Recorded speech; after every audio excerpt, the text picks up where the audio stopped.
It's 10 a.m. somewhere. That must mean it's time to rank 8-bit Nintendo games. All of the games released in North America for the Nintendo Entertainment System. That's the goal here. This is episode 87. We are closing in on the 500 game mark with 496 games on the list. Raid 2020 is the game that currently has the distinction of establishing the bottom. And we'll see if it we'll see if it stays there. I mean, who can say really? We look up the list here. Super Pitfall's looking pretty good. Now, and it's a bad game, but compared to some of the stuff down here, whoo boy. Get up here. What do we got? A little Rad Racer 2, a little Robin Hood Prince of Thieves, all the way up here to Bionic Commando and Mega Man 2. Hell of a pair of games. This week, we are going to bring a bunch of new games to the list. These games have been suggested by you, the viewer. There has never been a better time to head over to patreon.com/Jeff Gerstmann and sign up. You can join the advisory panel, and then you can suggest games to me for this ongoing nightmare. We got an interesting batch of games that I don't think I've let's see, looking at the list here, I think there are only 2 games on the list currently that I've played before. So we are going to we're gonna see what's what. But yeah, head over to patreon.com/Jeff Gerstmann for more details on how you can influence the list and get on the Discord and get access to bonus content and all sorts of fun stuff. I have feet pics going up soon. I just need to remember to make sure that I post those. Let's rank some games. Let's see here. Davis wanted to see this first one. And I'm not really sure what it is. It's from your friends at Activision, who published only the best 8-bit Nintendo games. We're starting with a game called Sword Master.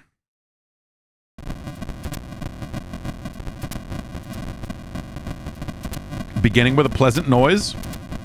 It makes you wonder, do I need to clean this cartridge? Are the contacts dirty? What's going on? Oh, here we go.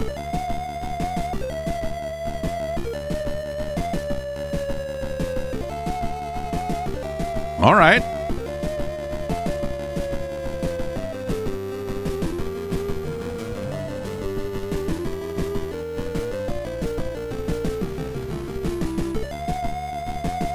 All right, Skeleton Army.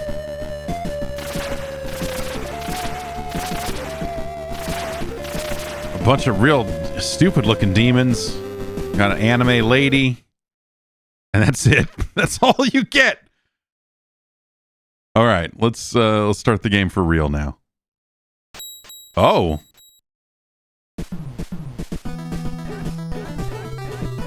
wow. All right, doesn't seem like the other buttons do. Start. We'll pause it. Select doesn't seem to do anything. Up and attack does this kind of upward slash. I can crouch. Just things. Oh, wow. A true sword master never turns around. Gotta make sure there's no way to, turn around. Oh, this feels weird.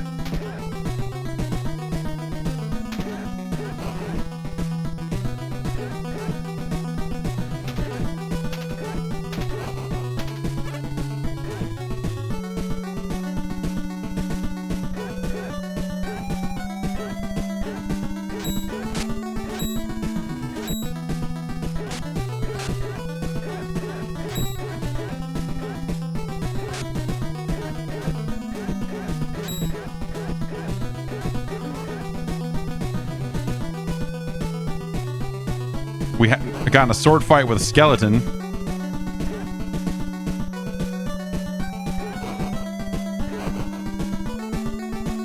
Oh, that jump on that fucking dog, man.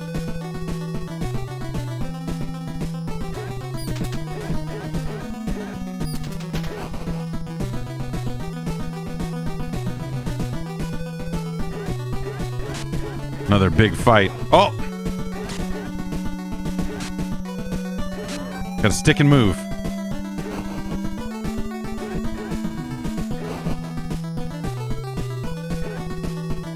Okay, so the sword or the shield comes out when you crouch. I see. So will this okay. It's like, does the shield work? Because the skeleton can block.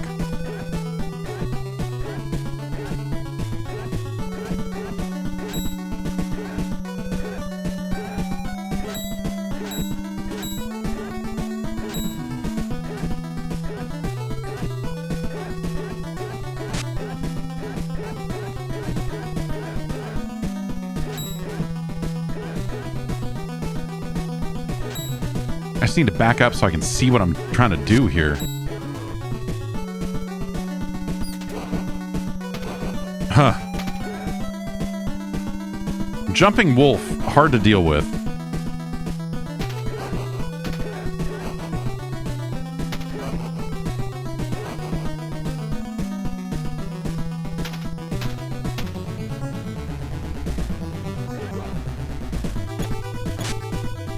Oh, he'll auto turn. Okay, that's...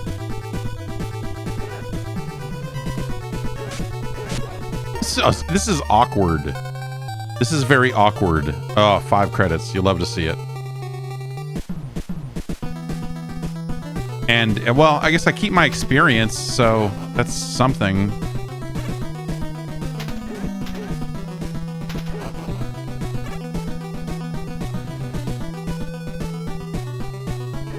But, like, starting all the way back here, this is... I already don't want to do this. Okay.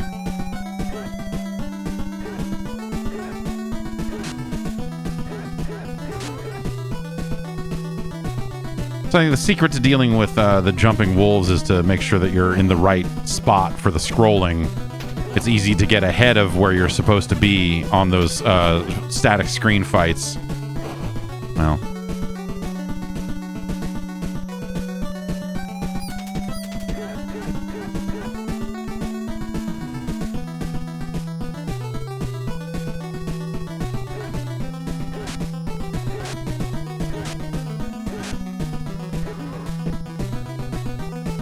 Stick and move. Stick and move. Ah! Okay. I don't mind the idea of this, of like, hey, you're gonna, you know, go adventuring and fight some regular guys, and then you're gonna stop and have something of a more protracted battle. But, this is not, you know...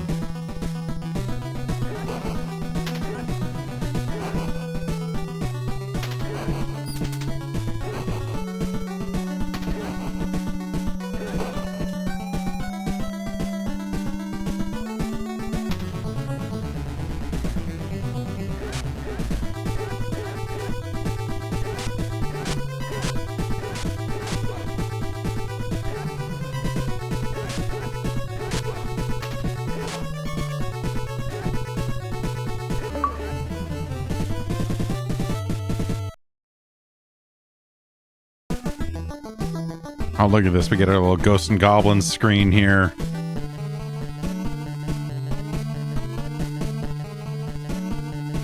Okay, I can block up also. I don't think I realized that before. Great. It's going good. We've got some flaming skull creatures from Doom here. And then whatever that is. That sucks. These guys suck. Sword Man! That's me.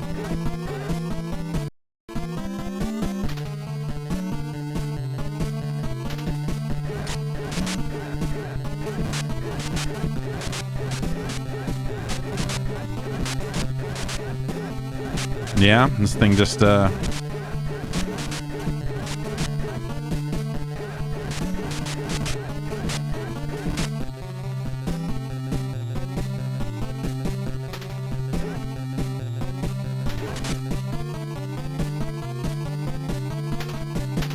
Good. Good.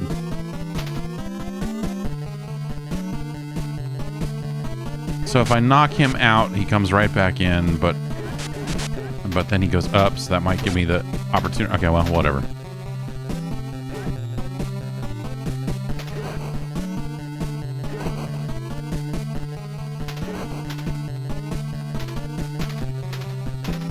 Speedrun techniques to just jump all the time.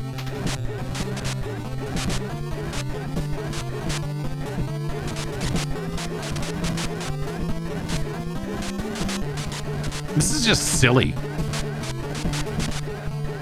This is just dumb.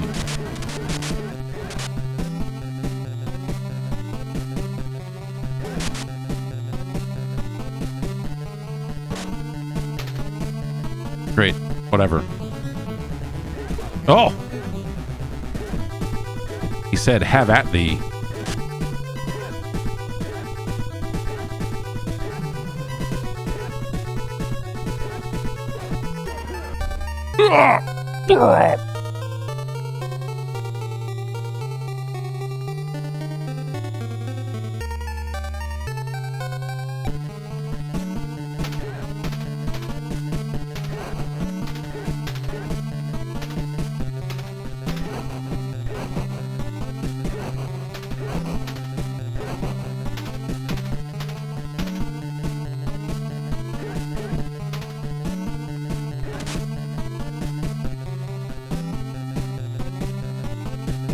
Like, I kind of legitimately don't really know what I'm supposed to do here. You know, because even a quick tap of the jump button...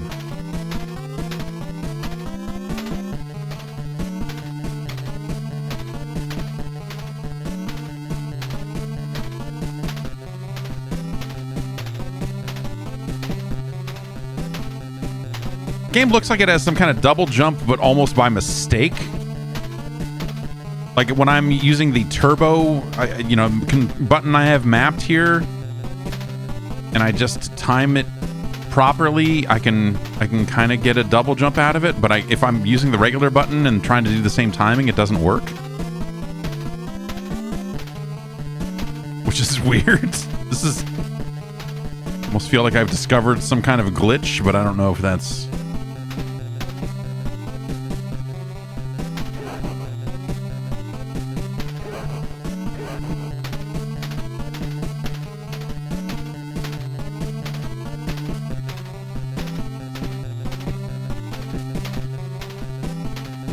Yeah, so there is... Okay, so I'm getting it with the regular jump now, but, like, it feels broken. Like, it's a very... It's a very quick tap. It's a very, like, immediate...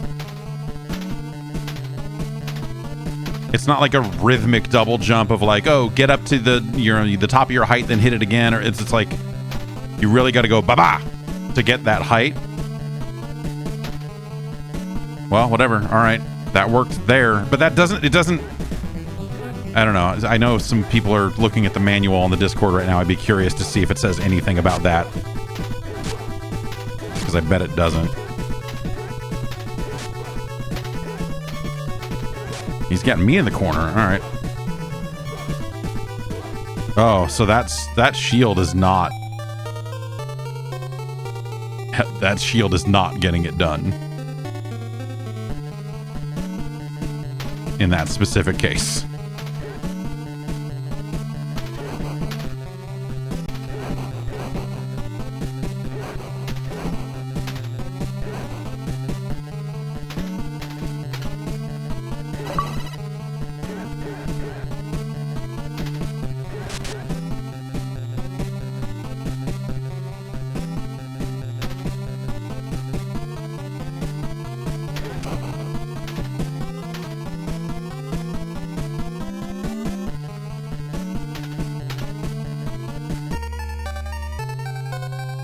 That's great. Just, hey, you fell in a hole, instant death on a game with limited credits. It's really fucked, dude.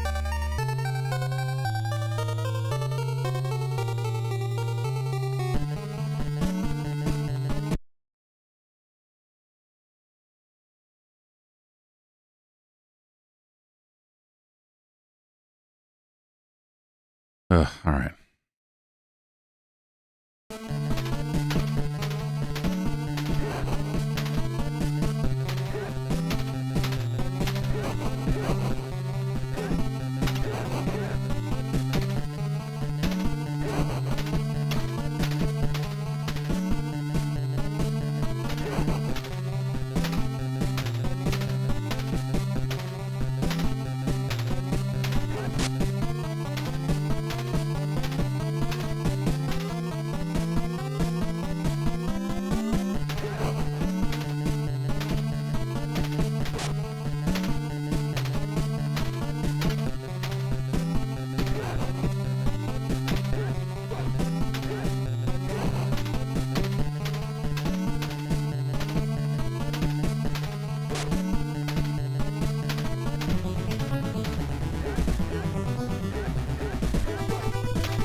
Kane.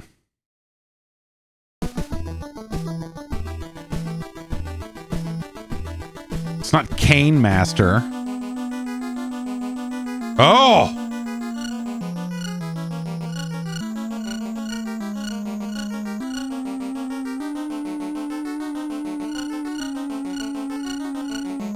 What the fuck?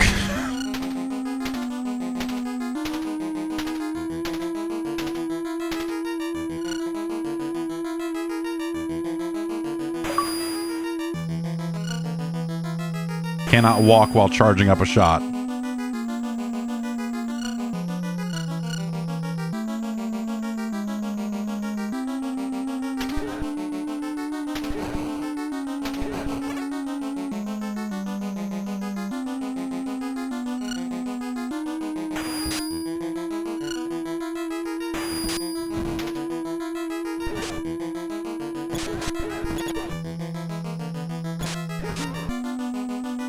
Did that guy just like kill himself on my shield?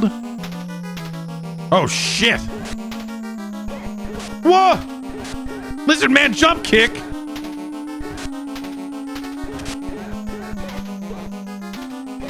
I didn't realize I would have to fight a kickmaster.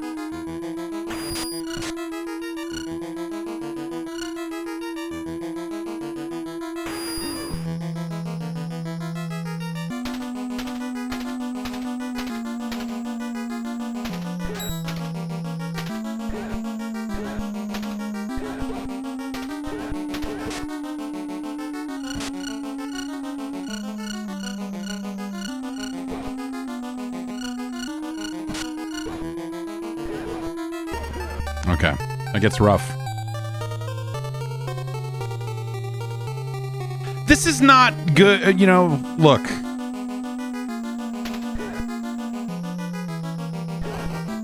This game's not good. It has a bad feel to it, for sure. But, like, conceptually, you could certainly do a lot worse.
Fuck.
Okay.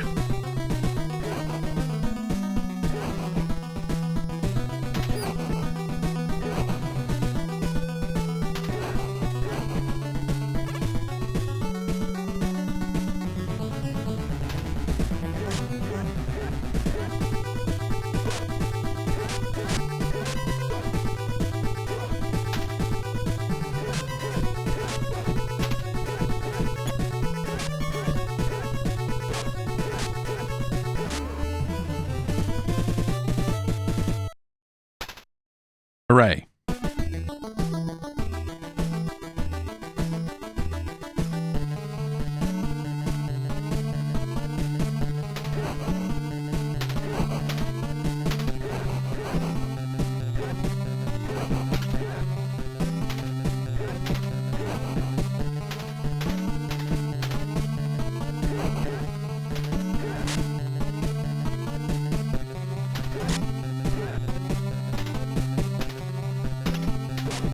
Ah.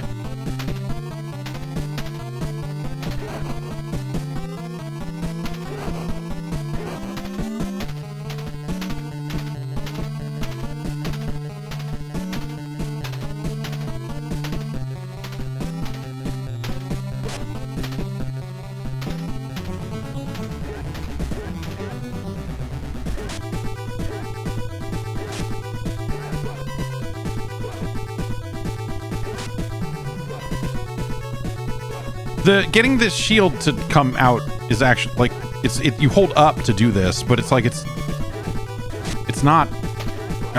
It's a fucking mess. Damn it.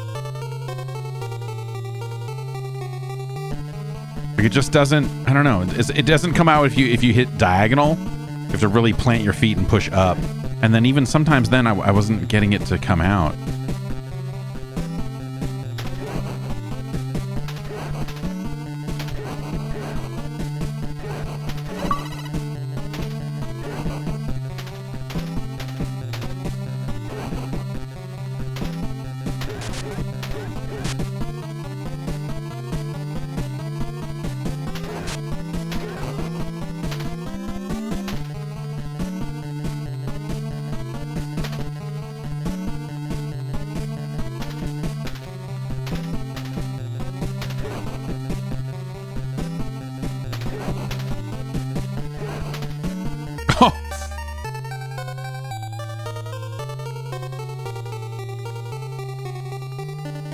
Oh.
Caned up.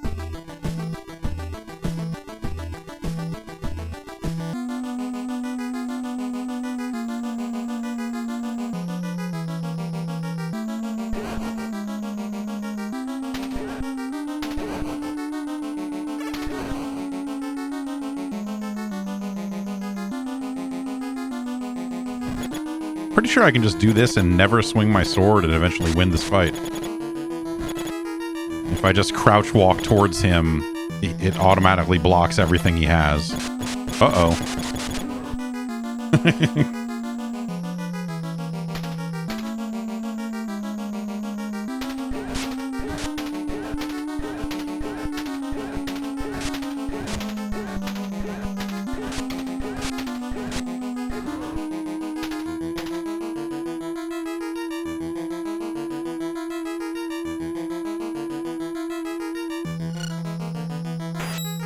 Ouch. Great.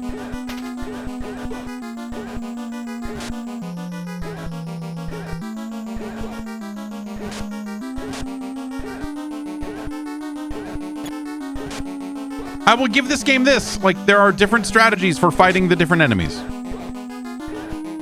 Like, you can't just slop your way through these fights as much as I kind of wish I just could.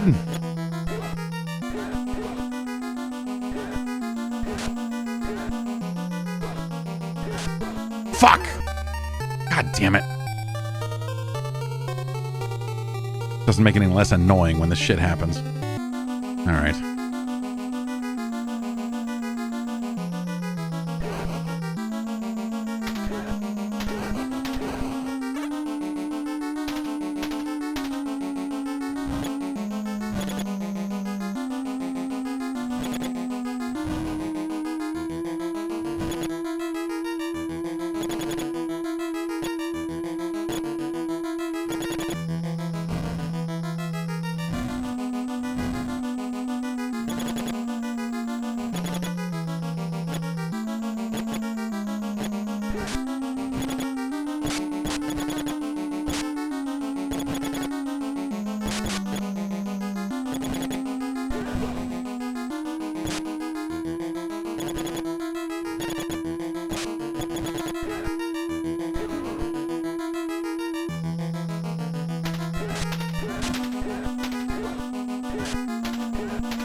All right. Come on now.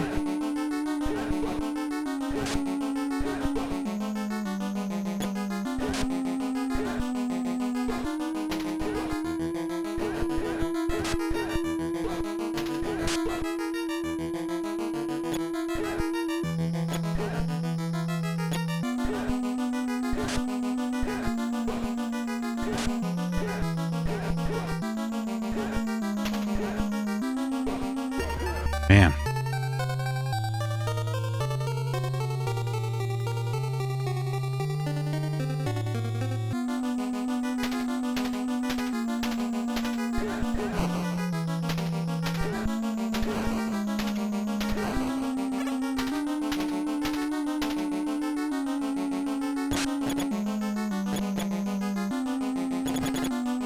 All right, I really can't afford to take any damage. Like, I just need to like totally scumbag this fight and not even open myself up by swinging the sword.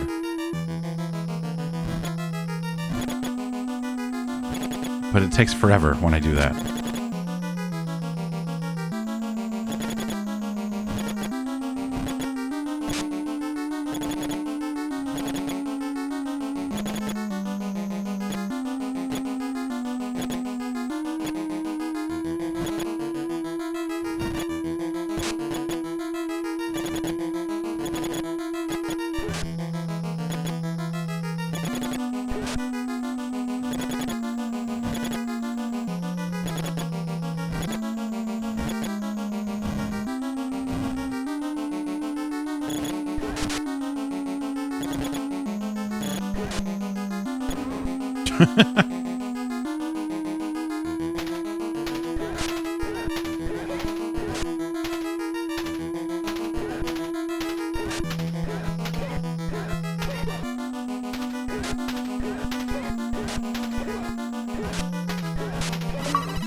Okay.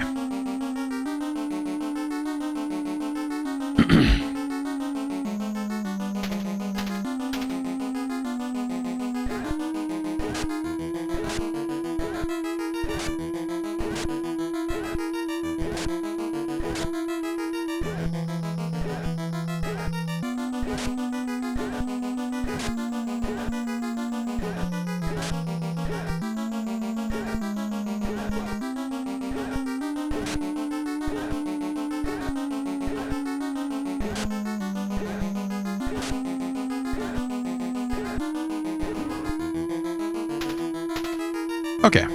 What's next? More level, huh? No thanks. Ugh.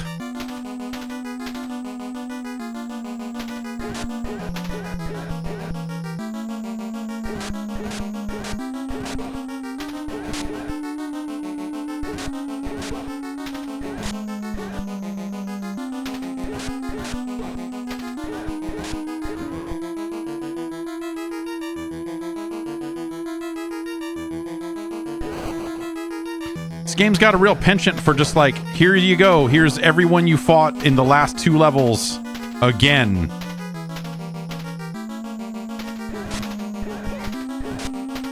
I feel like I'm starting to see the issue, or one of the issues with this game.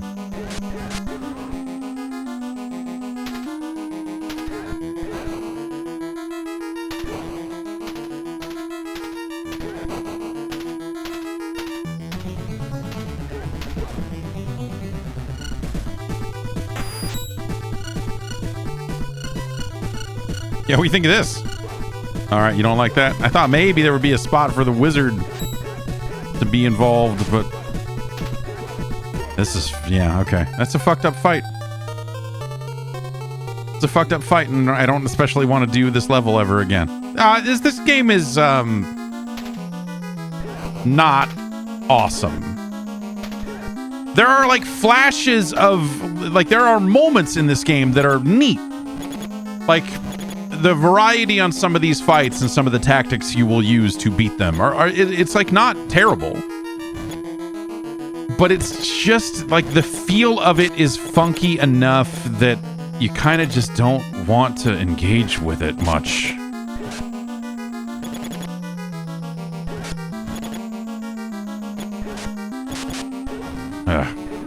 Fuck that up.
Probably taking too much damage here to hope to win the next fight, honestly.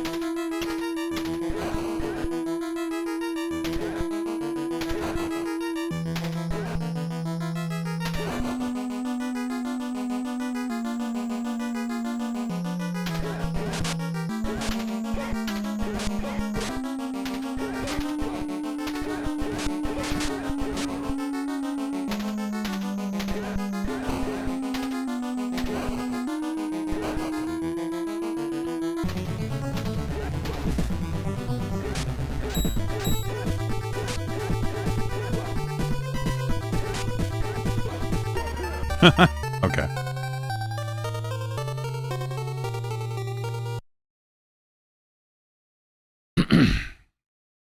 Do bats spawn non-stop if you don't move forward? No, it doesn't seem like it. It seems like you have a set number of enemies to deal with.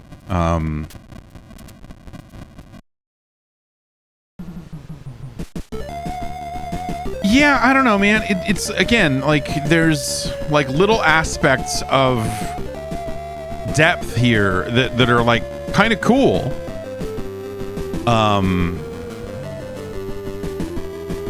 and some decent music, and there's like there's stuff here, but like it's just repetitive enough, and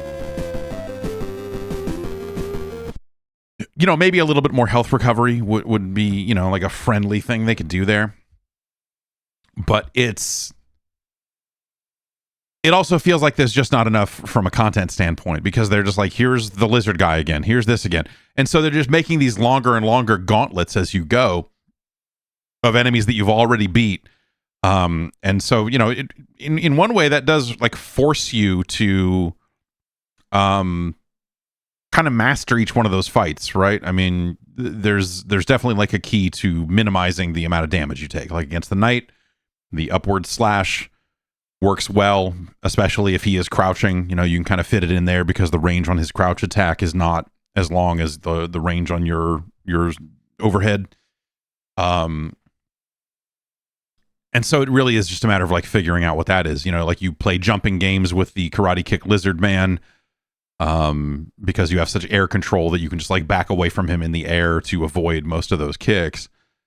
And so like I wouldn't necessarily say that it's like unfair.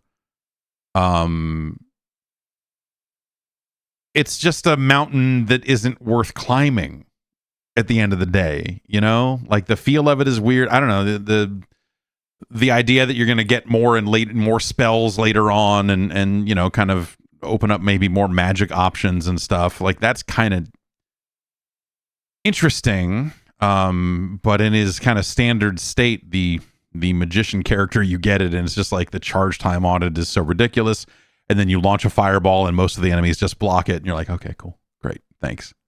Also, he lacks all of the options that the Swordmaster does of, upward block, downward block, all of that. So, it's kind of a weird. It's weird from that perspective. Like, it just doesn't seem worth it. So, having that aspect of the game be a little more fully fleshed out would have been nice, or just removed. I don't know. That doesn't really seem like a great. It's a good bullet point, but in practice, I don't know. It just doesn't really seem like it's bringing anything to the game. So like not a great game, but like I don't know. I've certainly played worse. Like it's better than Robo Demons. It's better than Power Punch 2.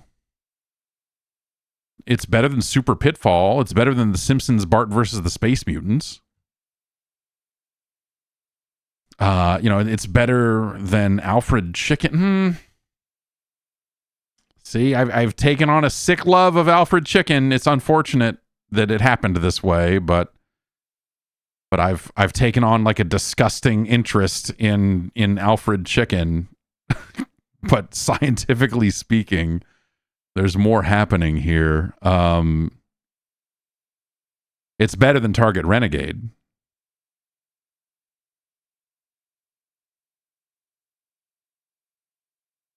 It's a better game than Ghostbusters 2. That's for sure.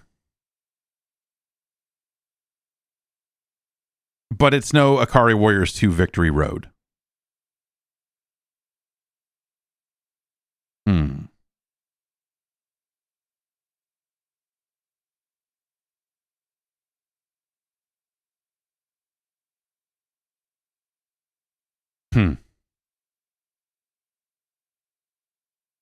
It's a better game than Superman.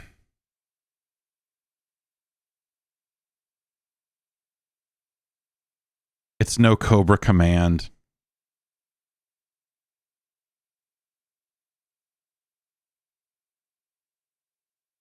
It's better than Total Recall. It's better than Wheel of Fortune. It's better than Freedom Force, but it's not as good as Magic Johnson's Fast Break.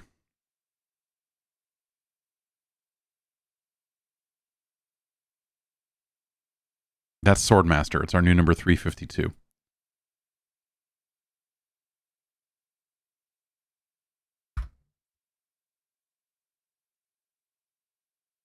Okay.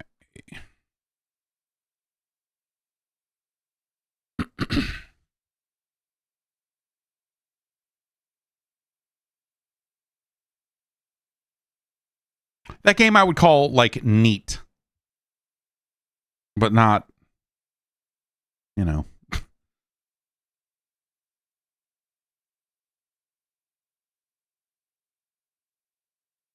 Oh, where did it go?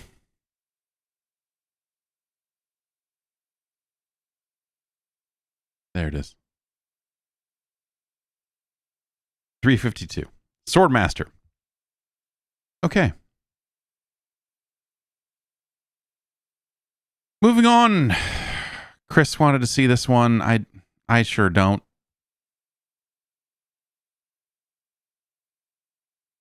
But here we are. There's I guess I didn't realize that there was one more of these that we hadn't played. But here we have The Simpsons, Bartman Meets Radioactive Man.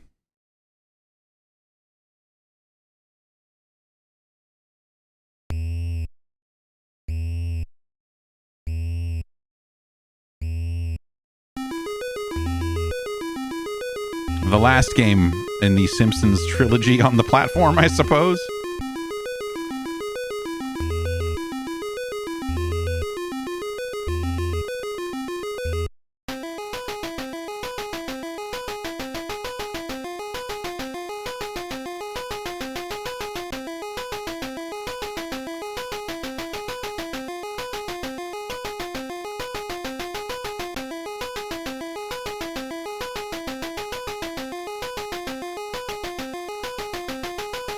Oh man, this is an intense comic. Would have been nice to see it, but, you know, I guess that's not important.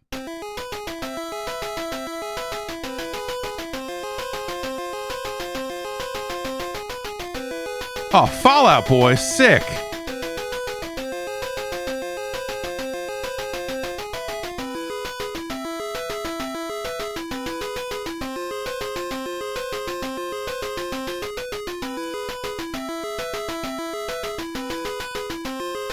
Did the band Fallout Boy steal their name from a Simpsons bit? Is that really how this went? Is that really how this went? Ugh. Ugh.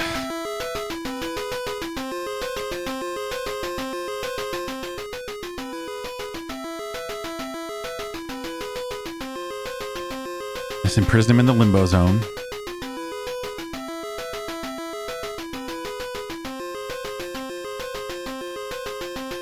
They could have, I mean, there's so many other things they could have, you know, like they could have named their band Make Way for Willie.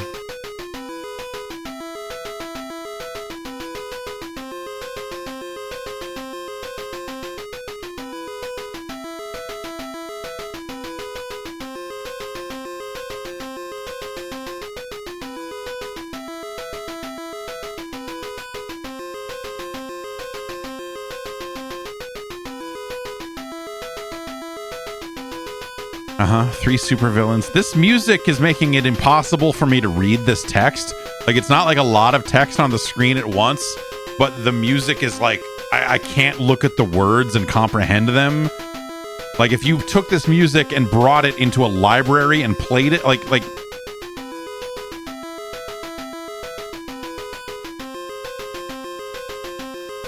You're the only one who can say, like, unless I'm reading it aloud, like, it's not... Say no more, Wonder Youth. Like it just, the music just, the text just drains out of me. I can't.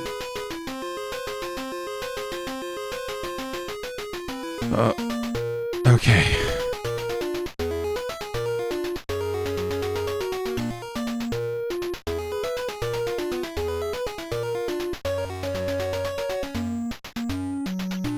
Here I come. Wow, this is really well written. You really captures the soul and wit of The Simpsons.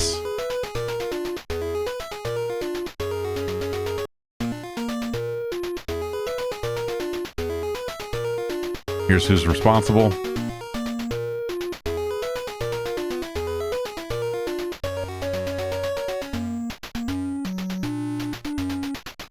Let's Swamp Hag's Junkyard of Doom.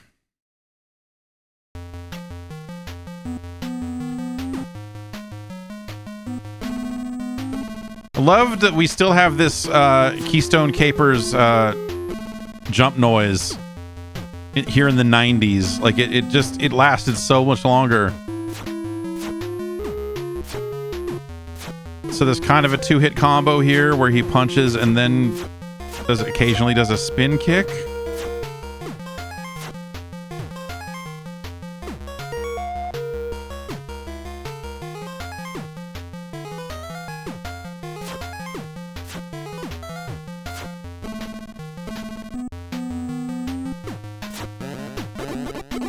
We still have the same noise when you take damage.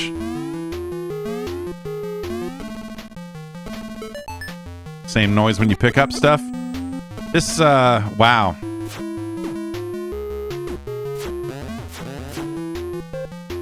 The hitboxes on the enemies that you can attack are really weird because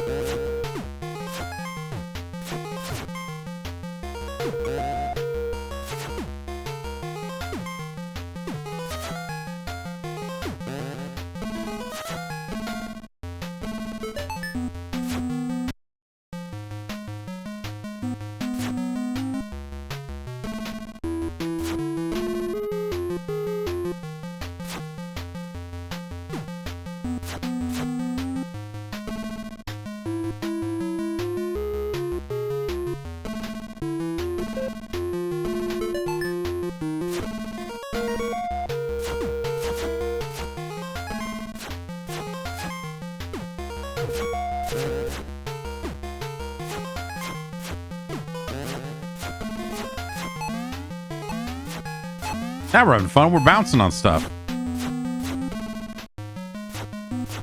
Oh, man.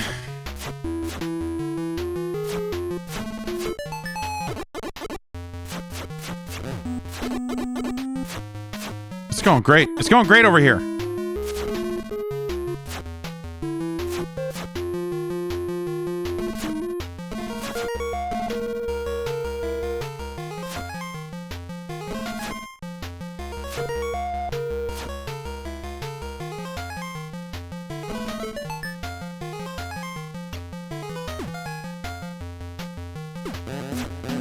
Like the range on the speed at which your attacks come out takes forever, so that after an attack they can close the gap and get a hit on in on you, which makes no sense.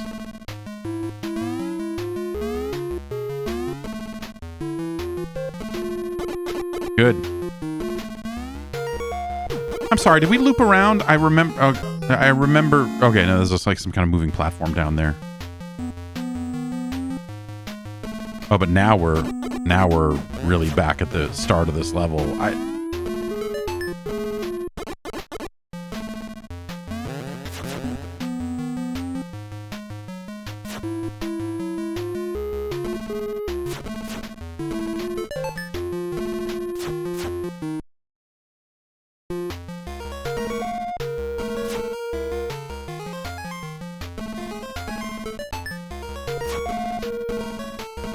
It's like all of the bad like this actually I think feels worse in some ways than the other games because it doesn't have the run. Remember the other games have that really terrible run where like if you hold down the attack button you will eventually get more speed, which is a terrible input, but honestly, you know, like the movement here is so stiff.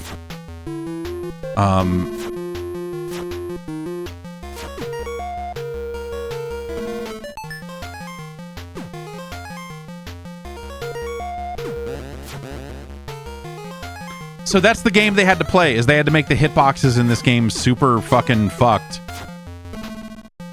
Oh wait, you're right. You hold jump to run. I was stupid me. How could I have forgotten that you have to hold down jump if you want to run? It does have that. Okay, so it does have that. I'm a fool. A buffoon.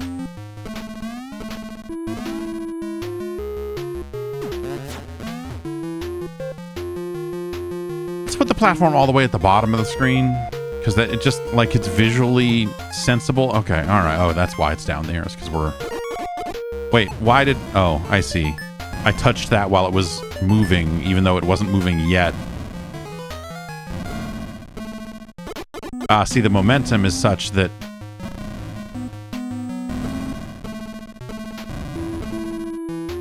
it's a good game.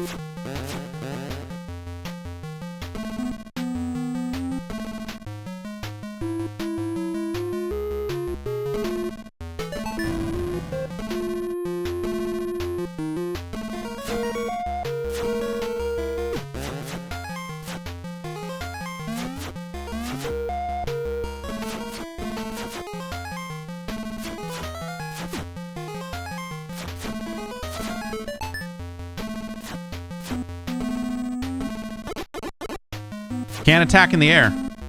You cannot attack in the air. So having an enemy that is flying at you while you are likely to be jumping is a real... Oh, and these ones just keep coming, huh? Is that something I can even reasonably acquire?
There's also no, like, horizontal momentum when you fall off of something. Like, you really kind of fall straight down. Eyes, 20. I have 20 eyes. Good.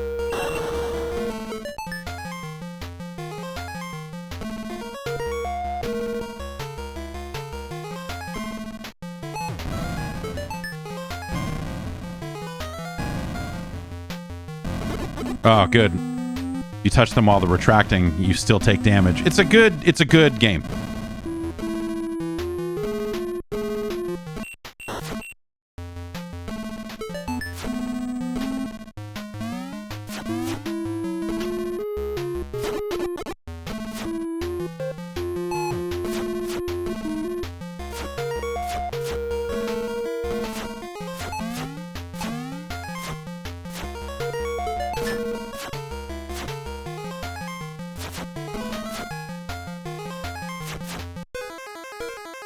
Oh God, what happened?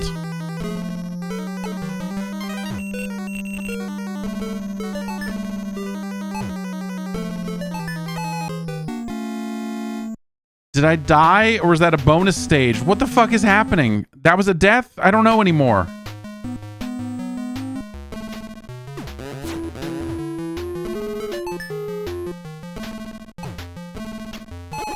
Oh, you can't stand on top of him either because...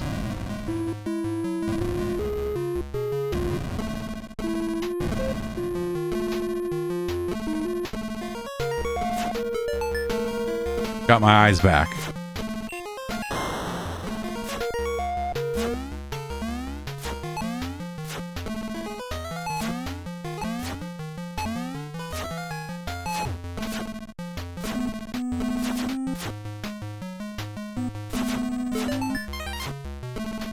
You know, music's not especially great here. The control is still terrible. Oh.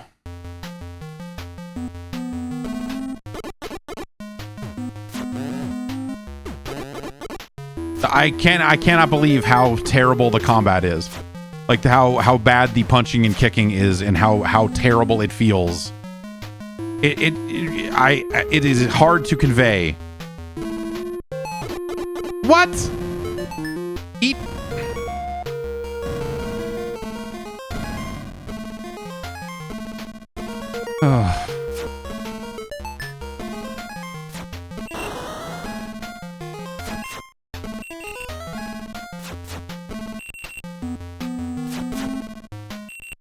I'm done trying to line up this shot out of curiosity, wondering, can you kill the screws with your eyes?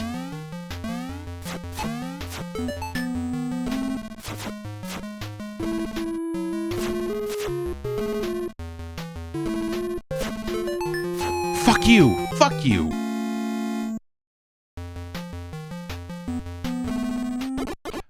Yeah, have him double back on a... Dude, it's so messed up. Ah! Well, you can't touch the shaft of it either. That also, you take damage from that too. Now we know everything there is to know about those little pounders down there. Sometimes you just have to experiment, you know? It's the great thing about video games.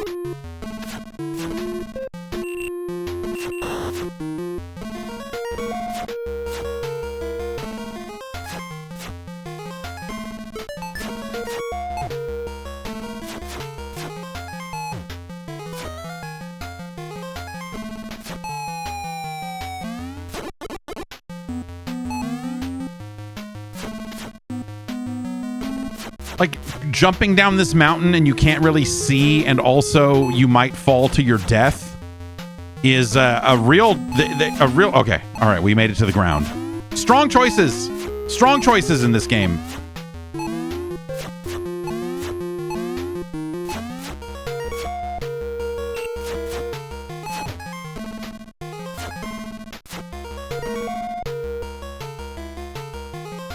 Oh, fuck.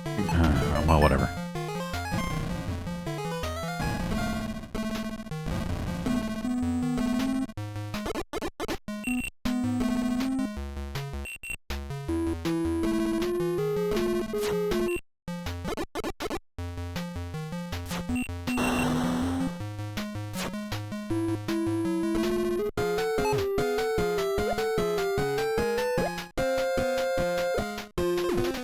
I lost my eyes. I don't have my eyes anymore.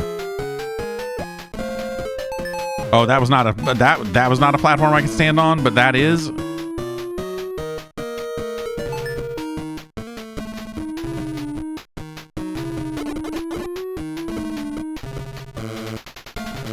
I cannot jump attack, so I can't jump up and hit that other thing.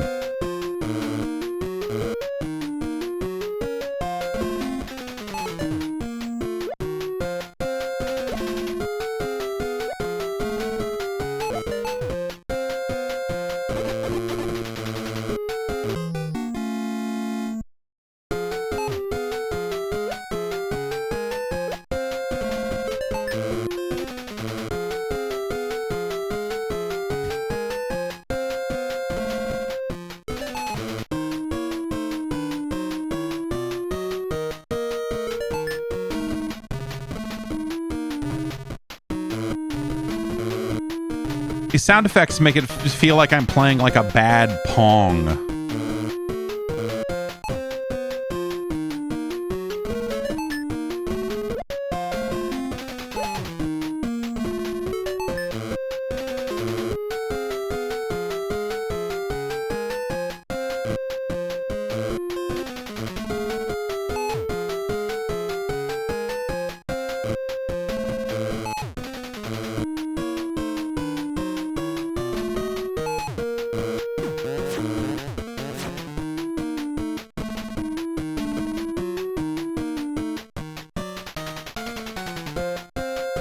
This guy want to shake my hand?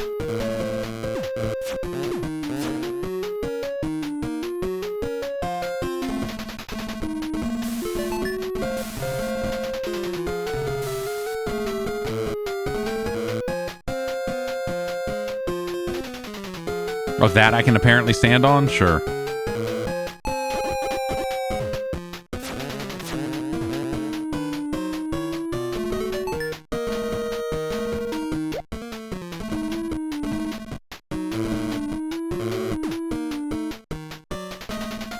Oh, you go over there, huh? Okay.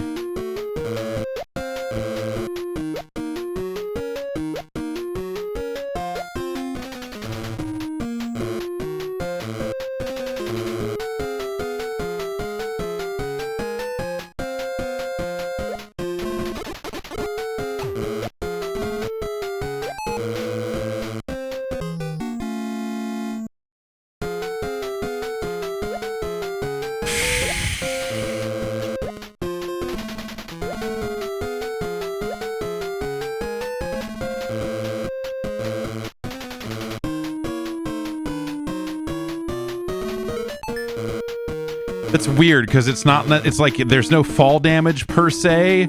It's more that if you just fall so far that you fall faster than the screen scrolling, then that kills you.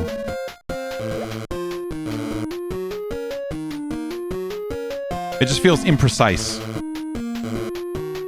In a game that is otherwise nothing but precision. So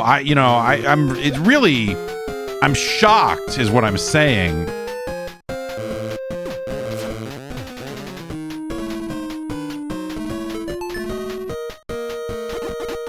What is the... Oh, okay. There's a rat man or something with a gun here. What? Sure. Oh, and then... Why did that one hit me that time? Who can say?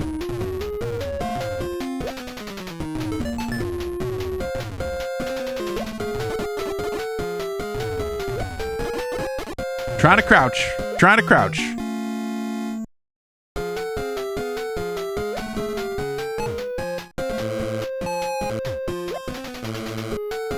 Oh, wait. I want to keep going this way, huh? I shouldn't have.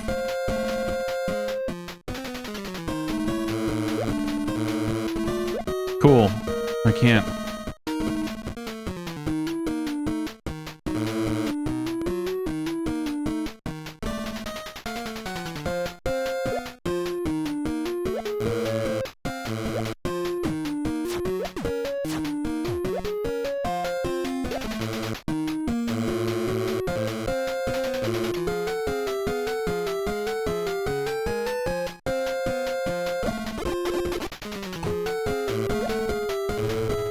Ah, fuck that up.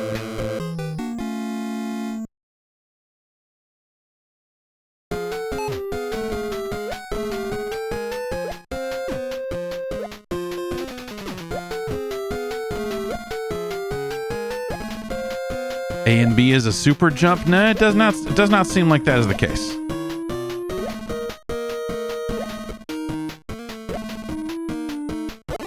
Oh, good. I was still splashing on the ground, so fuck you. Okay. Sure.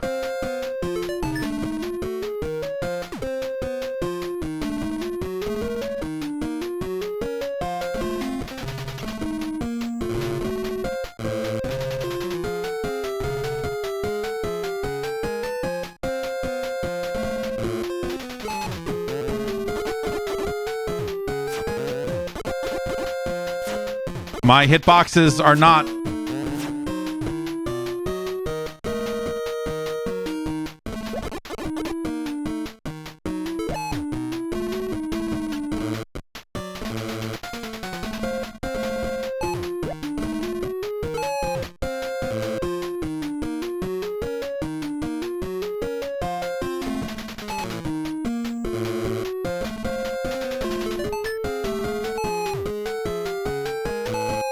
Uh-oh, okay.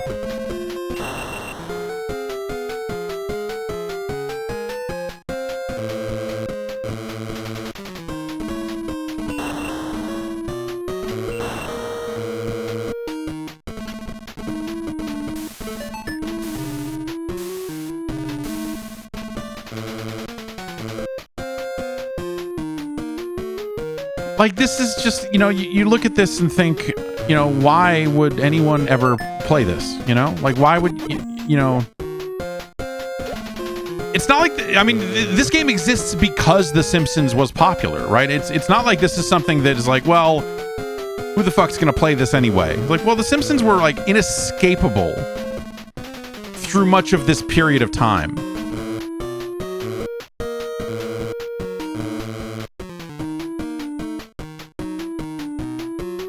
And so for there to be no real... I mean, I don't want to see there being no real attempt at making a good game here because, you know, like the intentions of the developers are not known. We don't know specifically that they were trying to make some kind of pain and misery simulator. It seems that way from here. But maybe they were trying to make something good and worth playing. It's hard to say. It's terrifying. The idea that maybe they were is actually a little terrifying. I could use that health, but I don't care about anything or anyone anymore.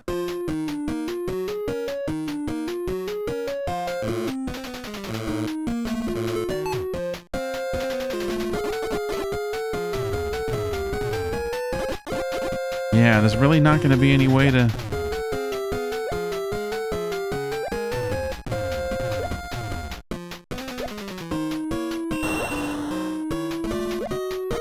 Oh, more come out of the same hole, even after you smoke them with your eyes.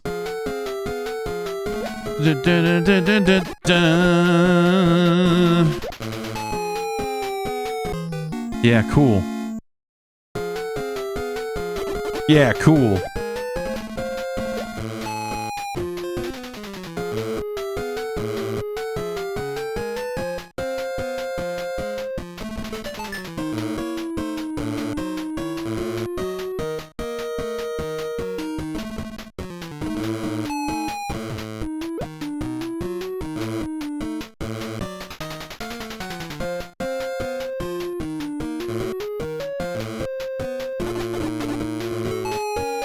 Oh, I thought that was the ground right there. I misjudged how far I had fallen. Oh, shit. Fuck. And I missed the other... How did that happen? I felt like I was right there. That's fine. I don't want to do this anymore. It's fine. It works out in my favor, really, to have fewer lives.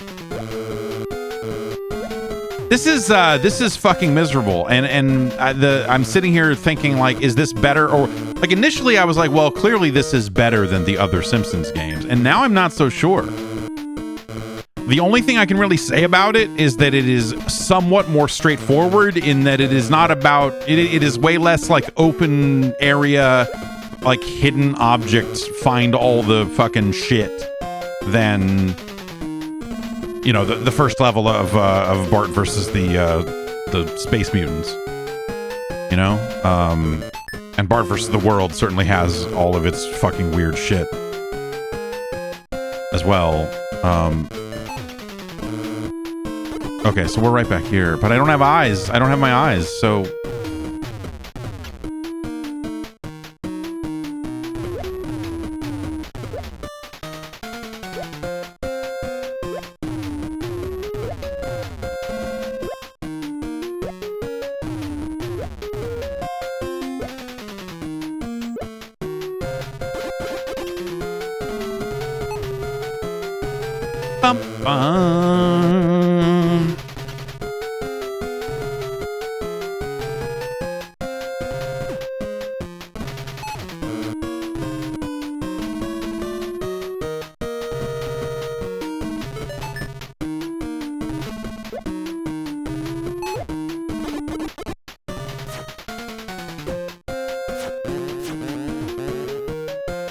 I didn't fuck up and run the wrong way, did I? I mean, it's hard to tell, because obviously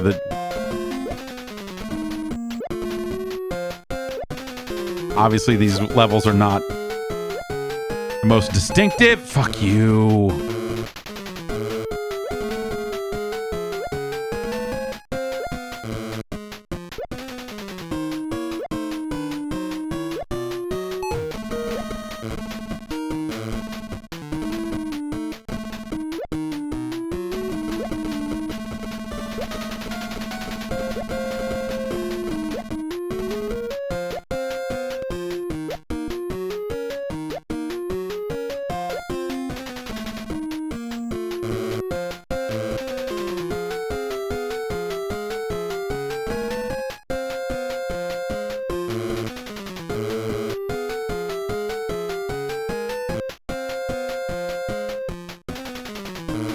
I do want some eyes, but I also... Oh, well...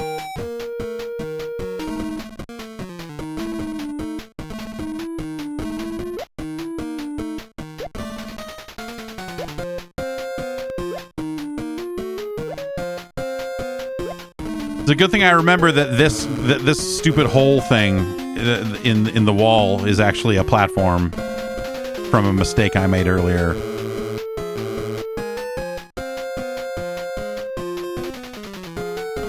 Oh, yeah! Sick! This is a cool game. Everything about it feels good. That's what I like. You know, the best games just feel... you know, like cohesive, like they just all fit together, like a glove inside of a glove, you know, just amazing.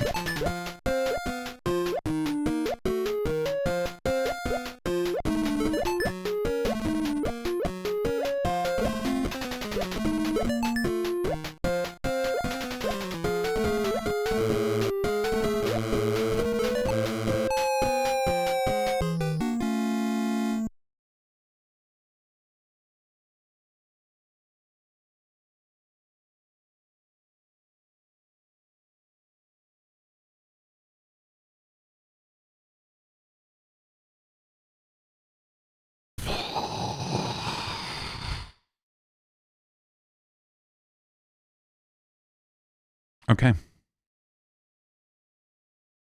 If we pick no, we get a little thing here. Okay. Oh, so it's like the thing with the General Zod and the neutrals. Okay, yeah. All right, yeah. Uh-huh.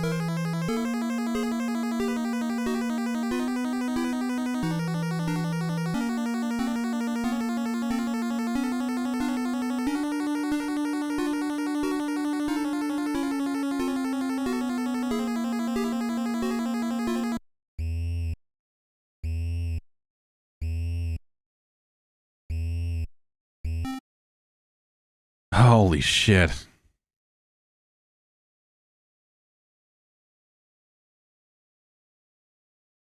I don't feel so good. Okay.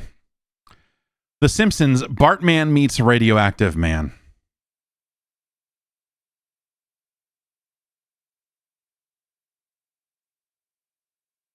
Let's just take a look at where the other Simpsons games are on this list here. We've got Bart versus the World at 403 here. And Bart versus the Space Mutants at 432.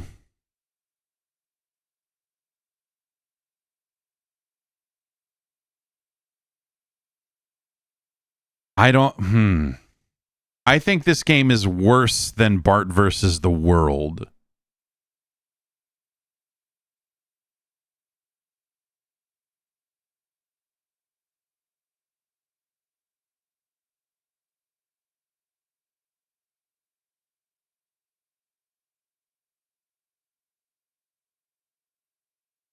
You'd be better off with a copy of Deadly Towers.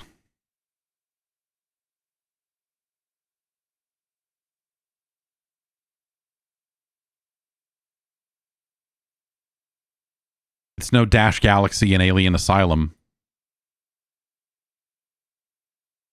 Time Lord, better game. Wally Bear and the No Gang, superior product.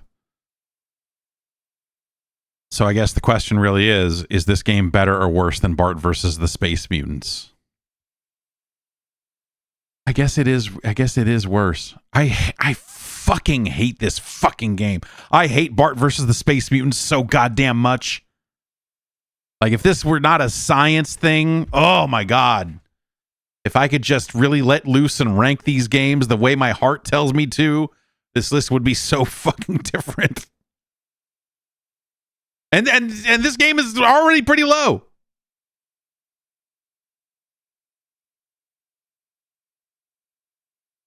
But Bart versus the Space Mutants has a certain amount of fucking ambition to it. It's the same busted, shitty controls.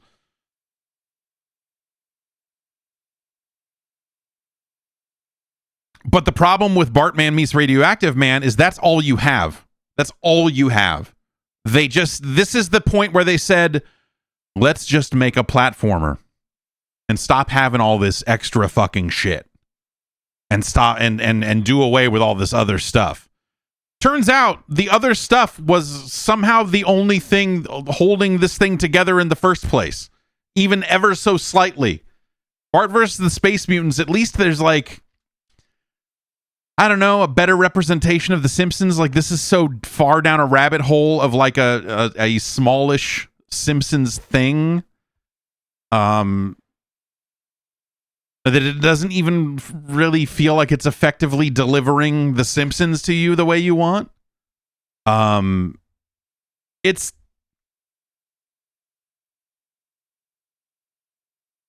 but it's a miserable, terrible platformer, like, and that's all it has. You know, like there's nothing else to fall back on. They did worse with the license. They did, you know, like all of that other stuff, right? Because all the ideas and jokes they had for let's make a Simpsons game, they got out of the way in the first one. Like, even by the second one, they were already pretty much out of shit. So by the time they get here, and then like, well, you know, we're going to try to integrate some stuff around the edges, and yeah, you'll run into other, yeah, you know, like, oof. It's funny to think that, you know, this would happen, you know, what is this, 92 or something, and you would get to 16-bit Simpsons games, and those are not good games, but they're still better than this. Better than what we got here. Krusty's Funhouse is the best Simpsons game for a long time here. You know, we have to go through generations and generations of like questionable Simpsons products before you get to the arcade game, which is okay. I don't know. It's not nearly as good as people seem to remember it. Like, when you really go back and play it, it's like not a great beat 'em up. Pinball machine, really good. It's a really good pinball machine. Yeah, Simpsons Bowling, that's a decent little game. And then, you know, yeah, then years later, you get to Simpsons Hit and Run, and that's kind of it. Actually, well, I guess that the game that came out, the EA game based on the movie. I remember people kind of being okay with that one.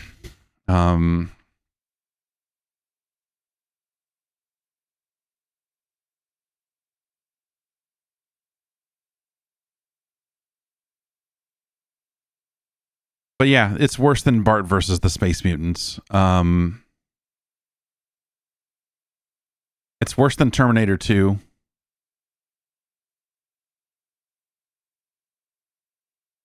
Is it better or worse than Super Pitfall? It's a little bit worse. It's a little bit worse. It's worse than The Last Ninja. It's worse than Predator. It's worse than Master Chew and the Drunkard Hugh. Hugh. It's better than Dragon's Lair.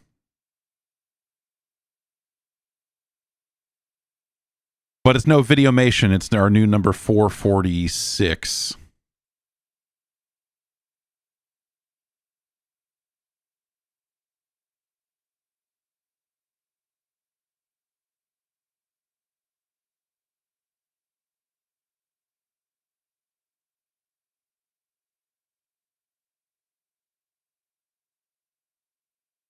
Okay.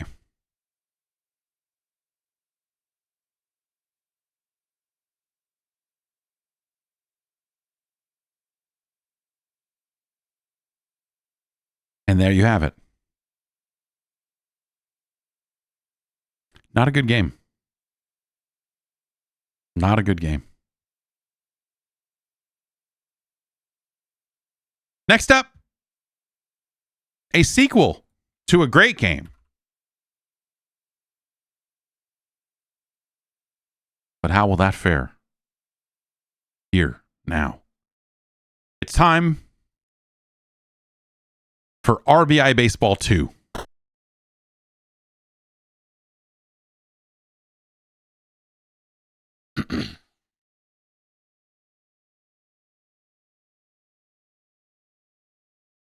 Now, this took them a few years to get to. The original game came out in 87. And this is 1990. And you start to see more of Atari or Tengen's influence on the game. Where they start to take it more and more into their own directions.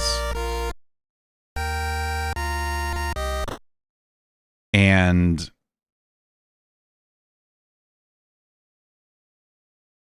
does that make it better? I don't know. Let's turn Flash on. Flash on! Computer forfeit on.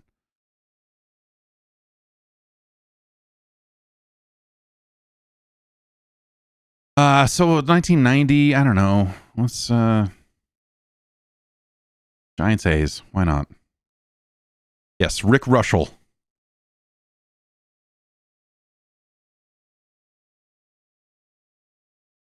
Brett Butler, a little Robbie Thompson, a little Will Clark here. Just says I and O. They don't really break it down into like, well, he's on first base. Kevin Mitchell, Matt Williams, Riles. I don't remember a Riles. Kennedy, Candy Maldonado, and Ken Oberkfell. That's right. I guess Oberkfell was on the Giants for a little bit. What we got over here? Carney Lansford, the choke fucker himself. Jose Canseco, Mark McGuire, Terry Steinbach, Dave Henderson, and Ricky Henderson.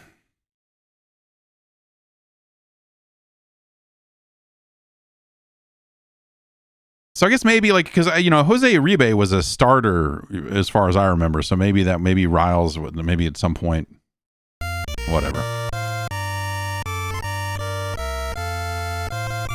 This font work feels more computery than console-y. It feels like that they kind of lifted out a lot of the stuff, and they have taken the SD style, the chibi style out of the game in favor of more realistic graphics.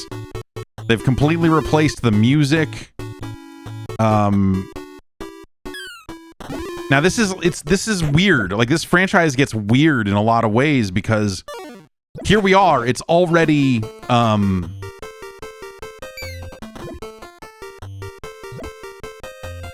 like based less and less on Namco's game. Like, Namco's Family Stadium franchise is still underneath all of this stuff.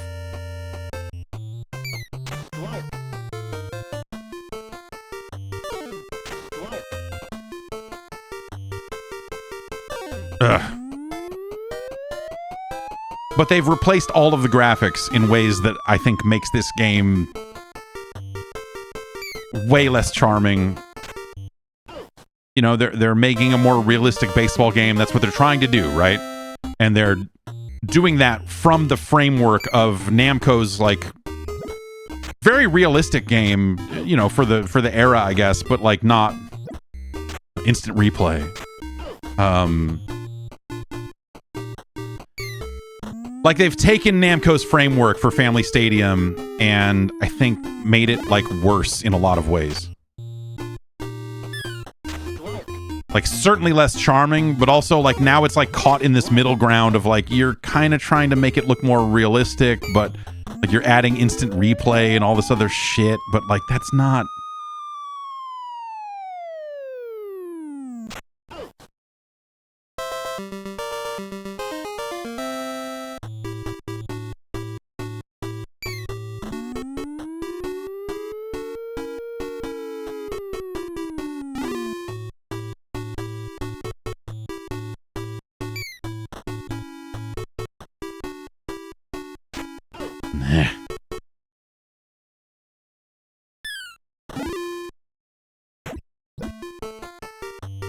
All of this music is way worse.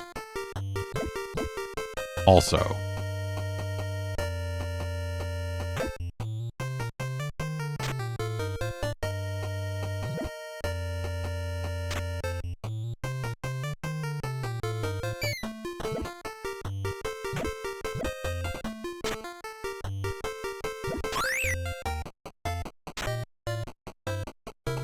AI still dumb enough to just let you take second without a fight? Or smart enough to prevent you from, you know, getting into base running shenanigans? Like, listen to this thin little rally music here. It's like they tried to Americanize it ever so slightly with some stuff.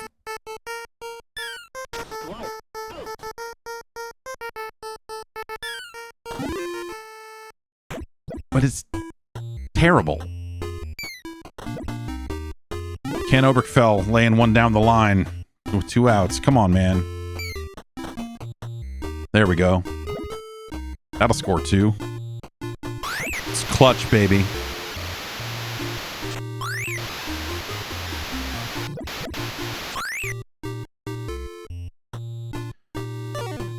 Presumably they started with a later version of Family Stadium because, you know, Namco would put those out in Japan just about every year. And in Japan, it maintained its visual style, but gained things like the dive and the jump that it didn't have originally in the first release of the game. And so it's a weird case where, like, that franchise got better as time went on. The options were good. You know, dives and jumps and all of that. But then here in the States, again, they took that framework and bolted America on top of it in more ways than just players and teams or whatever, right? Well, I guess just players. They still don't have teams. They just have cities.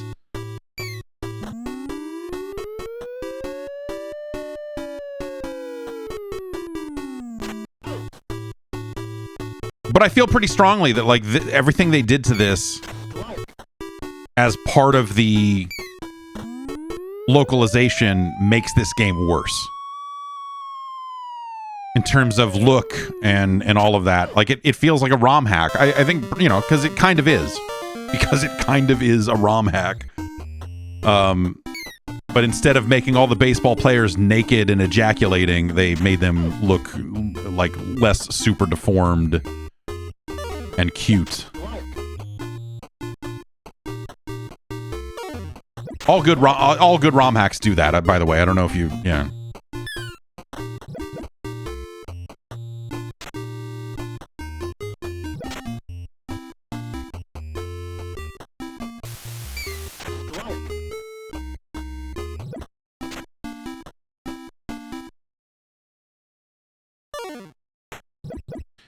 Kevin Mitchell bunting. Kevin Mitchell with the sacrifice bunt.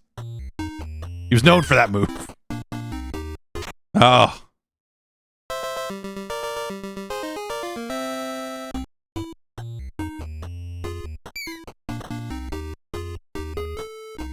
I find a lot of what they did to this game repulsive. Like, I'm like, this...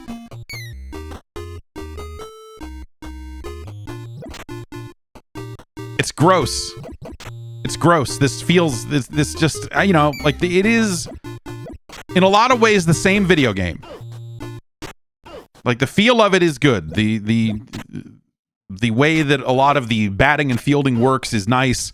The enhancements around, you know, again, being able to jump at the wall to kind of steal a home run, or being able to, you know, dive for a catch or whatever, like, that stuff is strong. Those are definitely enhancements. But it's such a setback in every other way. And this franchise would really, you know, go on to like they really, like, RBI Baseball, for as much as it's like a legendary game and whatever, like, there's the thing you have to remember is that very quickly Tengen took more and more control over it, and it stopped just being a localization of Family Stadium, because they were putting this game out on more platforms. And so once the 16-bit era hit, this game started coming out on the Genesis a lot, and they didn't have Namco's game on the Genesis to base it off of. And so they had to make something from scratch. And so those RBI Baseball games on the Genesis are fucking trash. And so it's like this franchise that, you know, this game that could have been part of a legendary franchise, they fucking threw it away. And, you know, they didn't really, again, they didn't really have Namco's game to go off of on the Genesis. And so they had to kind of do their own thing to begin with. But like that game is subpar. You compare it to other baseball games on the platform, like it's a disappointment across the board. That's neither here nor there, of course, in the science that we're conducting today.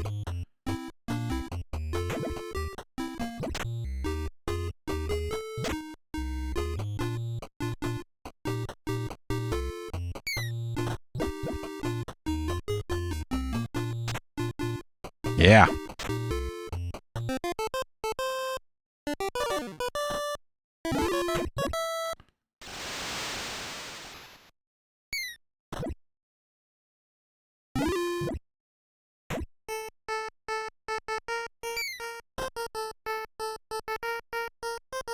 Oh no!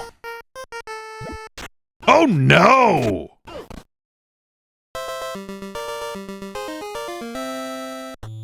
That looked like it was getting past him.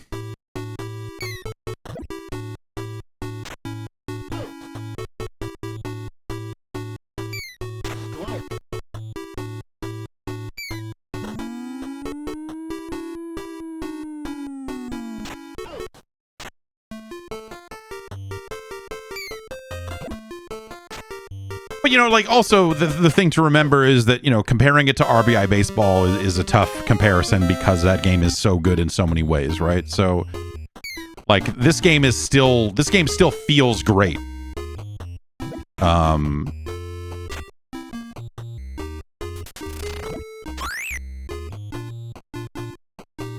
Like, if faced with a choice between RBI Baseball 2 or like bases loaded anything 1 through 4, you know, whatever, or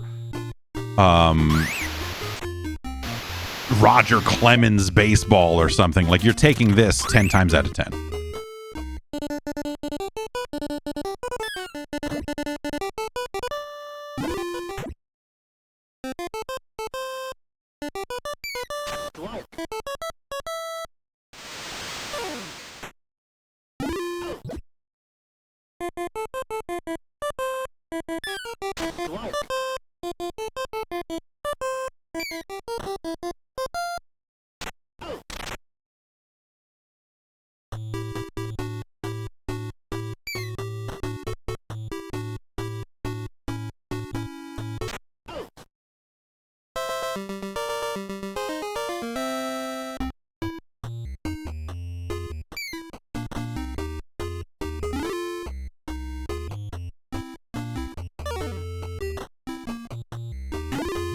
Ugh.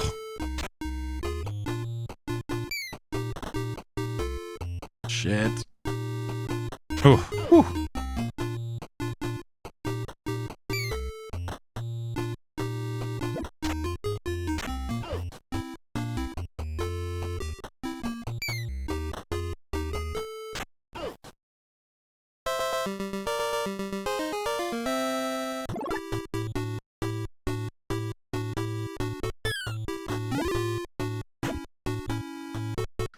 I just don't think this music is very good. Especially when you compare it to the music of the previous game.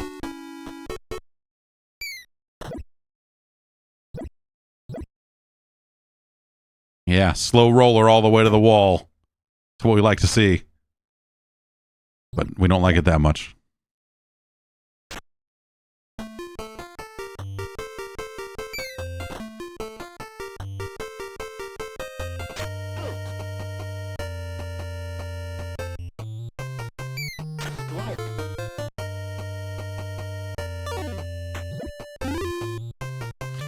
I mean, what? This is 1990, so like I was probably playing Tommy Lasorda Baseball by this time.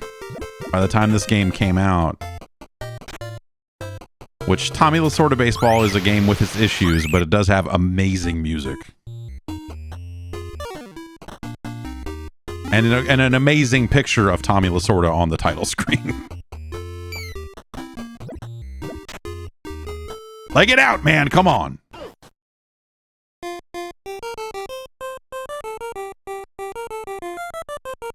Yeah, let's get some cherries, drop some apples. 7th inning stretch.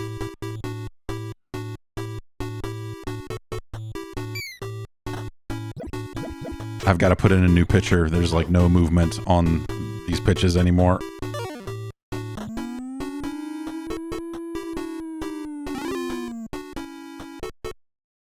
I couldn't tell you why me and my roommate and some other assorted folks started referring to Carney Lansford as the choke fucker. Has nothing to do with him choking in baseball. Like, there's nothing.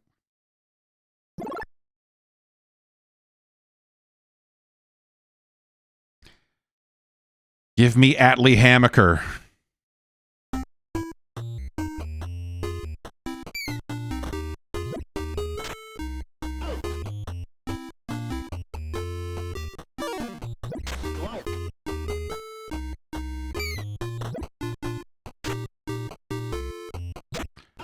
But at some point, you know, the whiteboard in the house that was used to say, hey, here's how much rent is this month, you know, or like here's how much bills were, or, you know, whatever.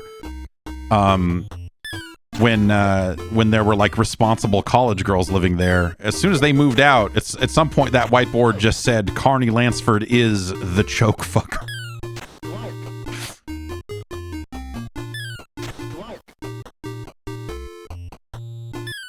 Ah! This sidearm shit. Dennis Eckersley's killing me out here. There we go. No.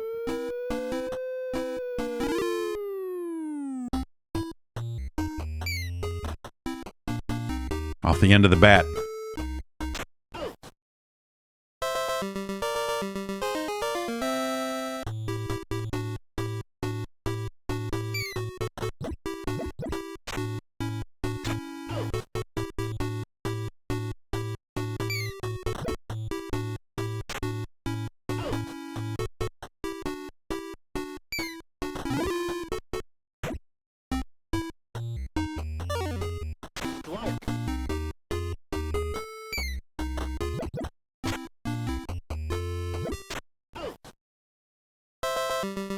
All right.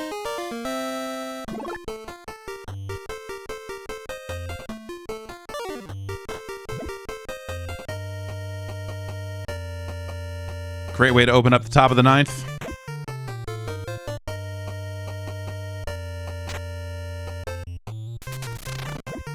Didn't need to slide, just, you know. Oh, shit. All right.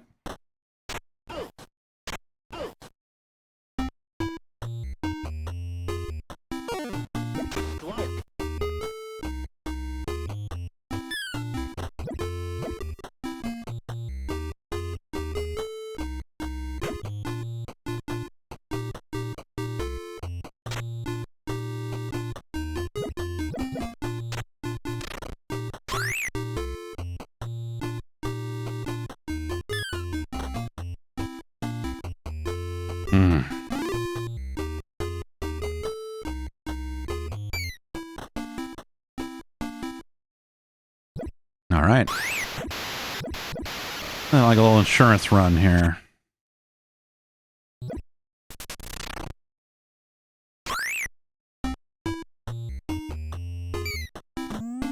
Well, that's that.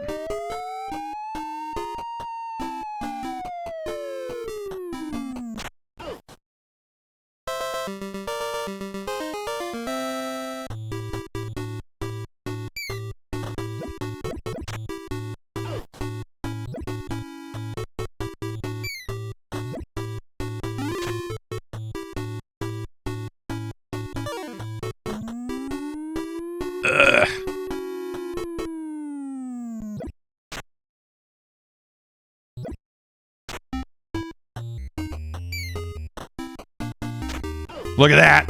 Jumped up and snatched it.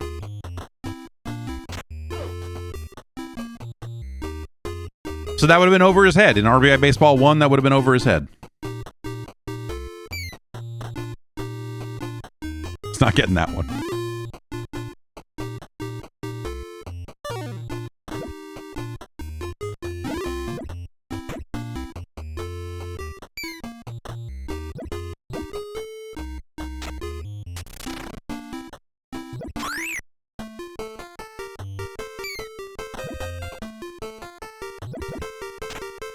Oh, slow throw.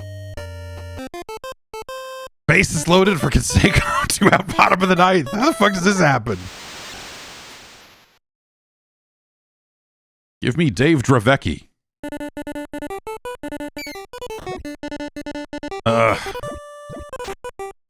And there goes the shutout.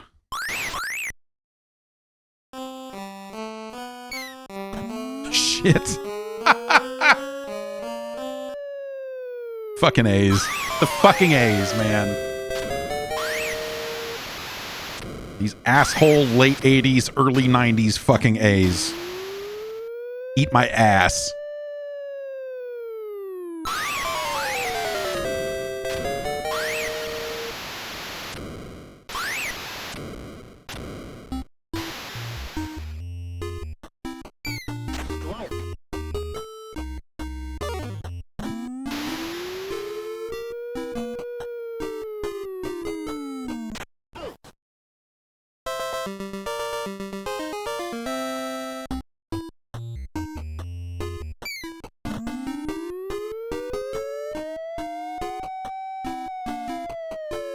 Will Clark has had enough.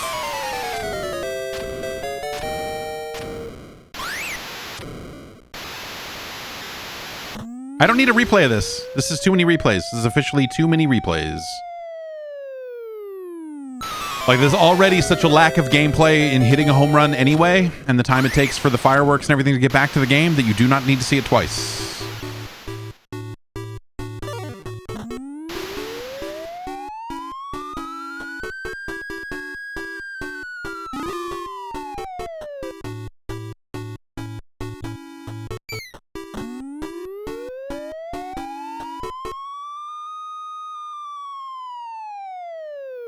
Drop it, you dick.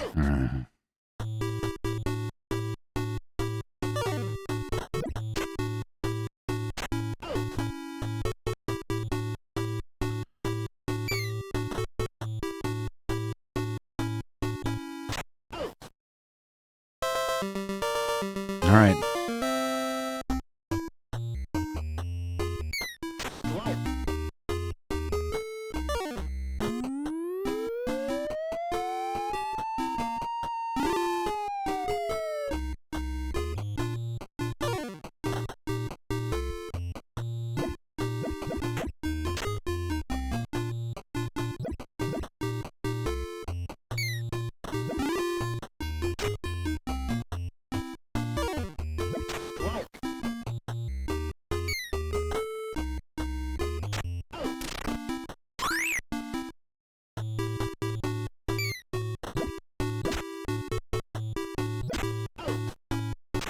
Whew.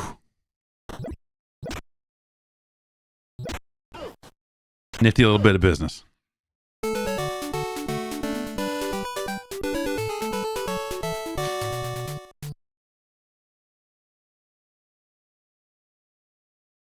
Play Ms. Pac-Man. The newspaper says.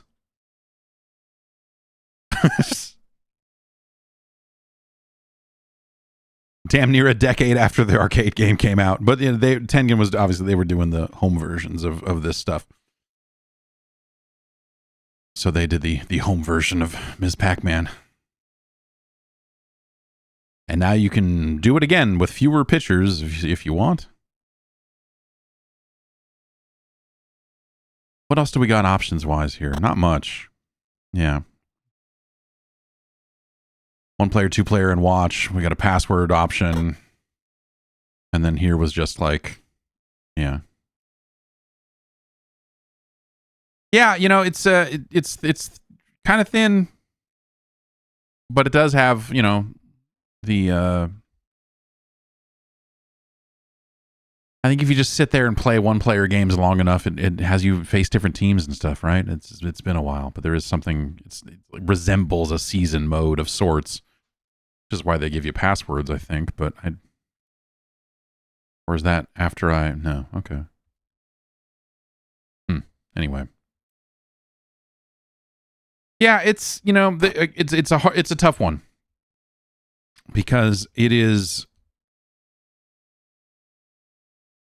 has a couple of more capabilities, right? really just the ability to dive and jump on defense. That's kind of the only major gameplay changes they made here, which are meaningful. Some would say it actually skews the game in favor of defense to a degree that it is actually less fun.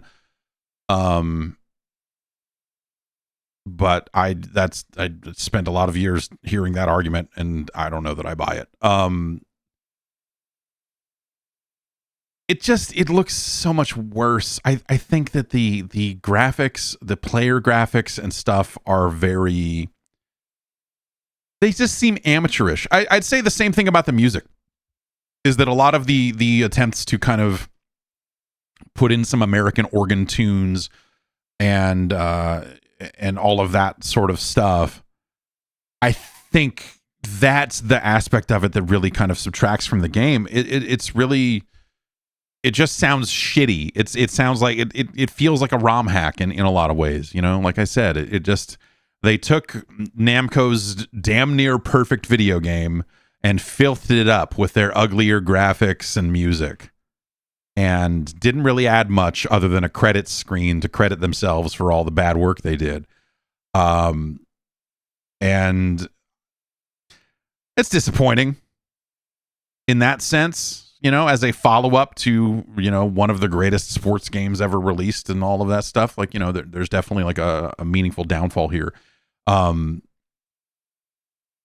said, the core of it is still extremely sound. It is still a terrific playing baseball game. It's just not as good as the original. You know, it's just not as good as RBI Baseball. And that's a shame. You know, I think if they had focused a little bit more on just like, I don't know, the quality of the work. Like, I'm not even opposed to, hey, we want to redraw the graphics, or hey, we want to, you know, we want to freshen up the music a little bit. Like, I get it. You know, like so many baseball games on this platform were so Japanese, right? And in ways that you just kind of like, kids grew up learning something about the way Japanese baseball is played and the music of Japanese baseball and all of that without even realizing it. You know, those people are still finding out like, oh, all that music from those games, that's stuff that happens at a Japanese baseball game. That's nuts. It makes Japanese baseball really fun all these years later to go back and be like, this is fucking sick. This is like the fun baseball I remember when I was a kid. In a strange way. That current baseball doesn't have.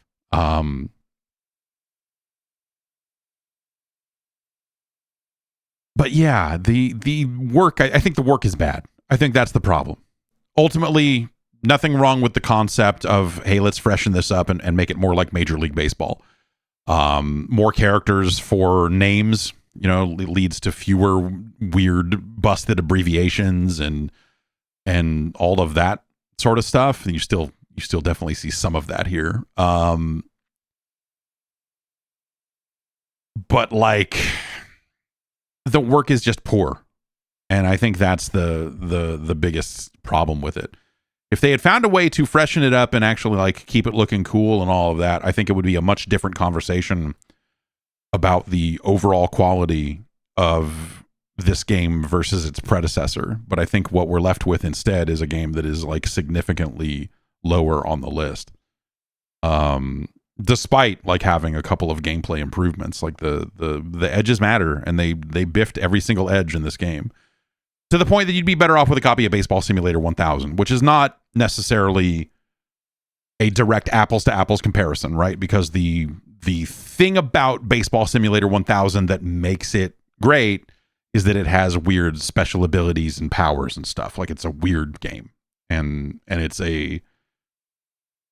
they ride a line there where it is still a good baseball game, but has this layer on top of it. It doesn't have that at the expense of great baseball. And so Baseball Simulator is a better game. You know, you'd be better off with a copy of Super C. You'd be better served by a copy of Castlevania 2 Simon's Quest. That's for sure. Prismatic Owl says, if I want weird baseball, I just play Base Wars. So that's the problem, right? Base Wars is a terrible baseball game. Whereas Baseball Simulator is great baseball with a fun gimmick implemented well. Base Wars is all gimmick, and the core of it is trash. By comparison. Like, that's the big problem with Base Wars, right? Is like the moment-to-moment play of Base Wars is not actually any good. It's just cool because it's weird. Yeah, exactly. If we want to play robot baseball, go play Super Baseball 2020. You know, go buy a Neo Geo and a copy of Super Baseball 2020. Have I played Pro Yaku Famista 2020? A little bit. Maybe I didn't play 2020. Maybe I played, because there's a couple on the Switch, right? I think I got one of them. I used my Japanese eShop account. But I don't know that I have. I think I might have Returns and not 2020, or vice versa. I forget. But yes, a little bit of it. It's cool to see Family Stadium. Like, that's the other thing is, like, you know, for as legendary as RBI Baseball is, there's a whole universe of games like that across a ton of platforms that didn't come out in the US. And so being able to investigate that all these years later and see, like, oh, here's the PC Engine version of this game, and they can't really call it Family Stadium because Famista, like, the family implies you know, the family computer, the Famicom. And so some of those games get named differently across multiple platforms, but like, there's some on the MSX, there are some on the SNES that didn't come out here. Anyway, RBI Baseball 2 is better than Muscle Tag Team Match. It is better than Low G Man, the Low Gravity Man. But it's no Castlevania 2 Simon's Quest. Is it better or worse than Kabuki Quantum Fighter? Yeah.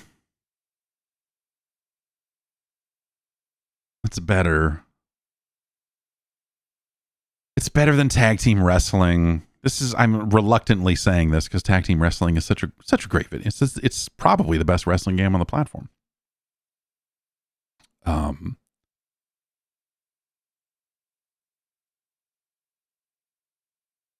It's not as it's no Simon's Quest. Is it better than Monster in My Pocket?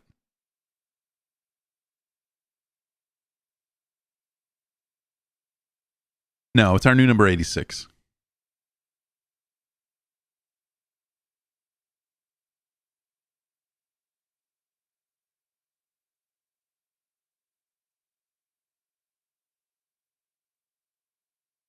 Okay.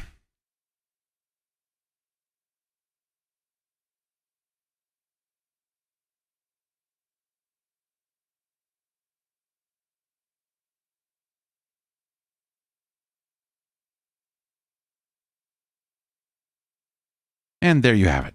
RBI Baseball 2.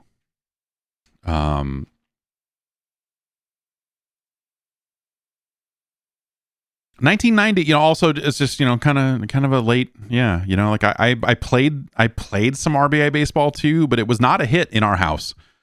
As the old men were fans of RBI Baseball 1 and refused to budge from that. But also by the time this came out, they were not playing nearly as much of it. When my uncle would come over, they would play some, but my dad was not playing a ton of it on his own. The way he was a few years prior. And so when this game came out, it was just kind of thrown aside, it was not the game that they liked. And so they didn't like it. Okay. What is next on the list? Let me look. All right. National Shoes 78 and Graz wanted to see this one. Among other people, this game has certainly come up. It's fair number of times over the time here. But as it is something of a longer game, you got to find the right spot for it. And here we are. Shadowgate. From your friends at ICOM Simulations Incorporated. And it's another one of these. The last thing you remember is standing before the wizard Lackmere before he waved his hands. Damn it, Lackmere, you did it again. The druid's words ring in your ears. Okay. The dreaded Warlock Lord will use his black magic to raise the behemoth from the dark depths. The combination of his evil arts and the Great Titan's power will surely destroy us all. I'm the last of the line of kings, the seed of prophecy.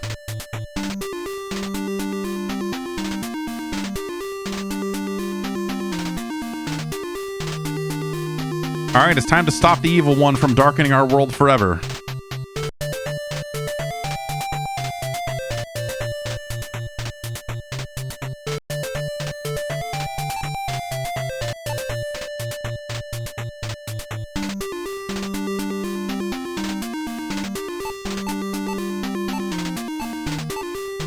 We have a goods card and a spell card. Look at self. Thou art truly a brave knight.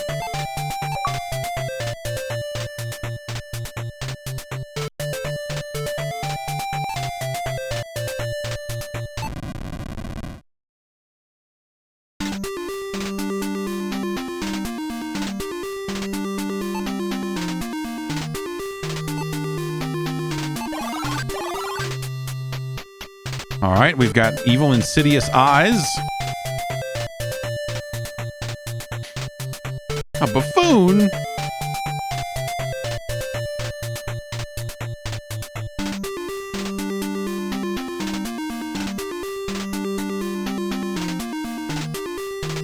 Okay, well.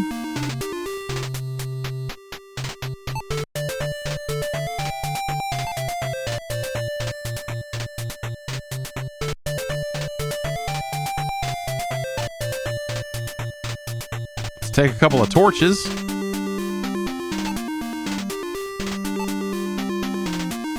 Even though this door is only an inch thick, it is very sturdy.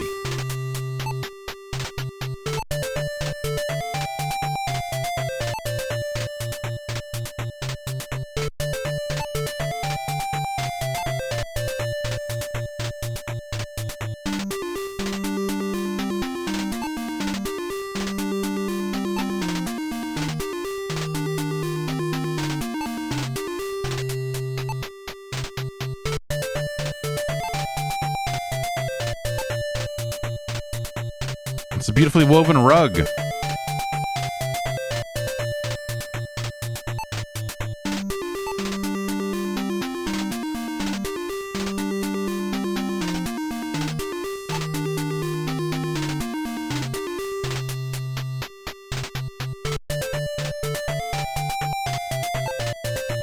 All right.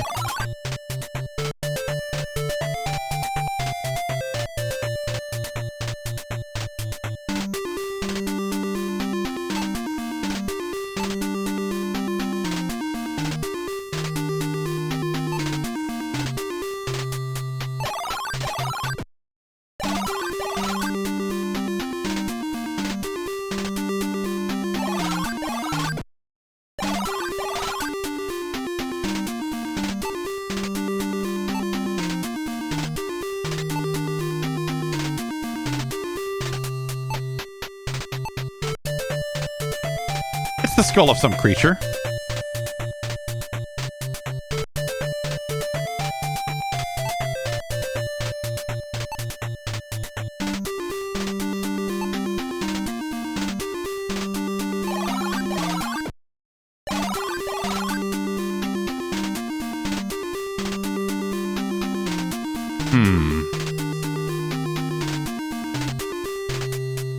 Can I... Oh, okay. As if by magic. I mean, I told it to open. I hit open. Like, that's not magic. I opened it. The key 1 is in hand. Really starting with some, like, kind of bullshit puzzles right out of the gate. The Shadowgate.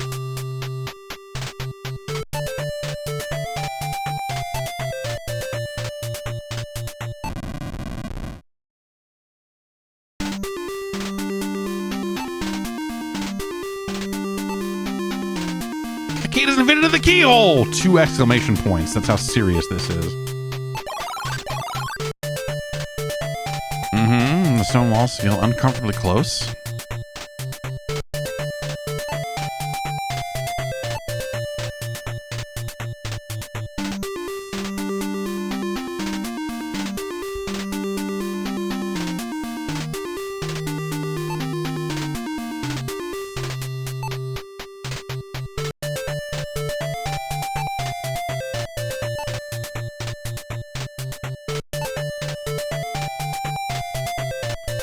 So I have torch times 3 and also torch. I bet if I take this book, I die, huh? Yeah. It's a sad thing that your adventures have ended here.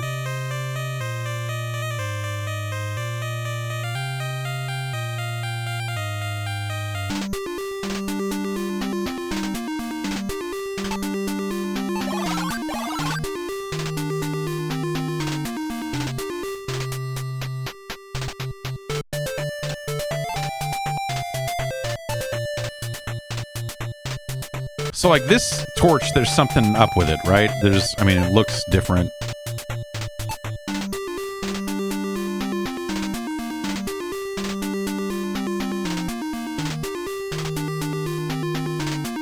Can I pull them?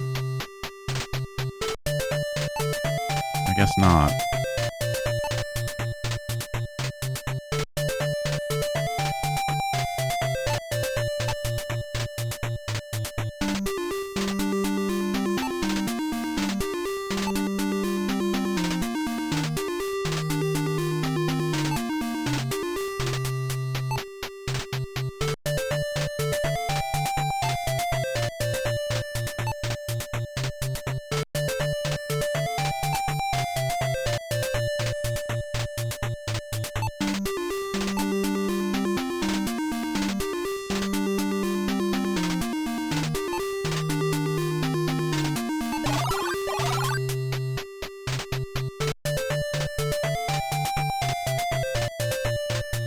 Okay.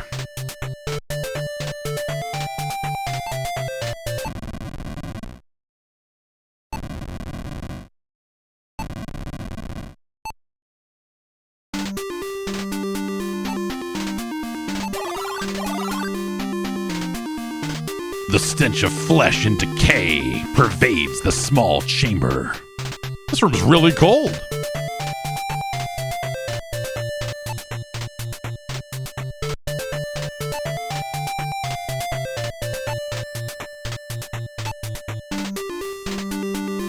Small hole in the wall some 3 inches deep. Hell yeah. Let's get to it.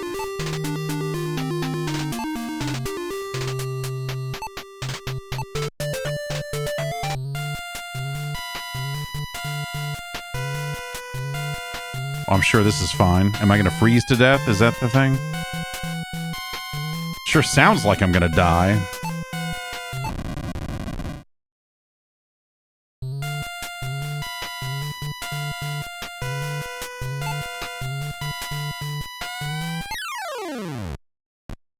A broken fragment of a wooden ladder hangs from the opening.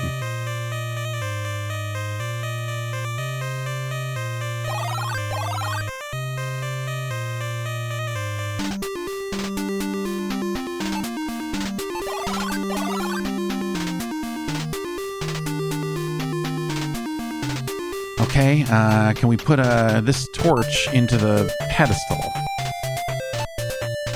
All right.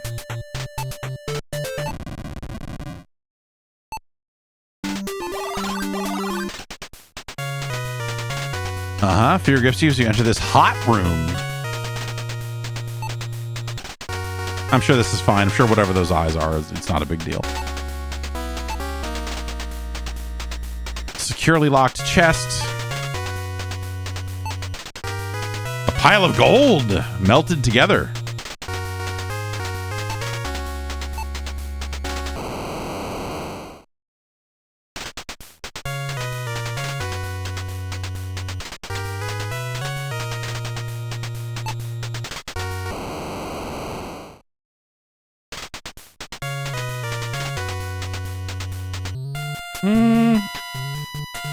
Can I get the axe? Or, oh, sorry, it's a hammer.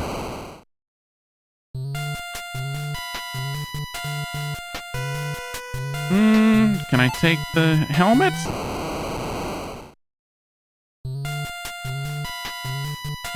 Okay, it's giving me the same message over and over again, so...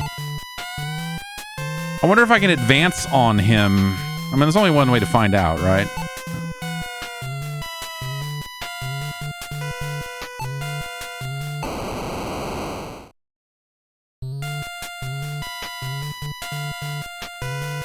Dragon flame engulfs your body. You pay for your curiosity with your life. Fun. Oh, all the way back here, huh? Even though I hit save. That's fun.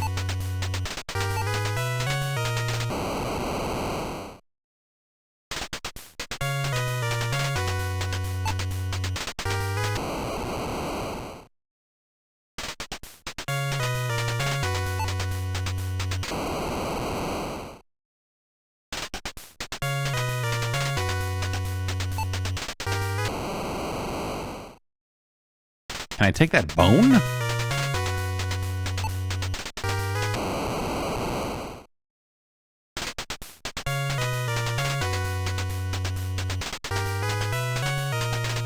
Not even your best friend could recognize your burning body.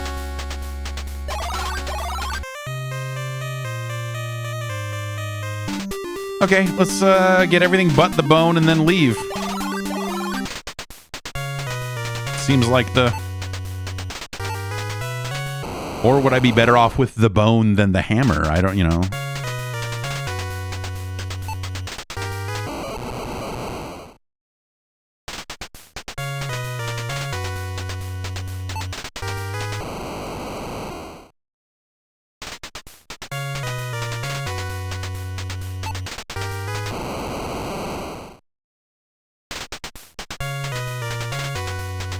Okay. The room stinks of rotten meat. I like the shorter version of that.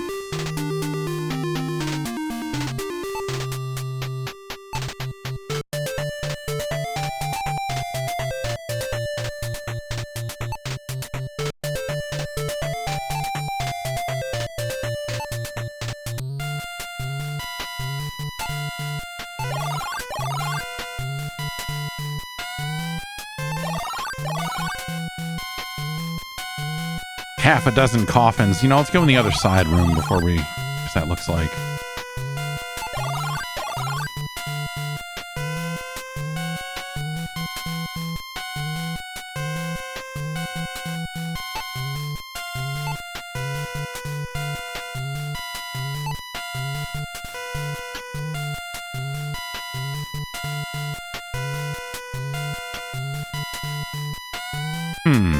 Well, I'm guessing I can't take that key without having to deal with the shark, but also...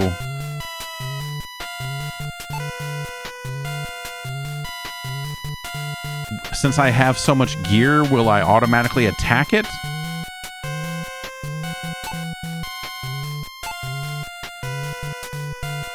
Okay.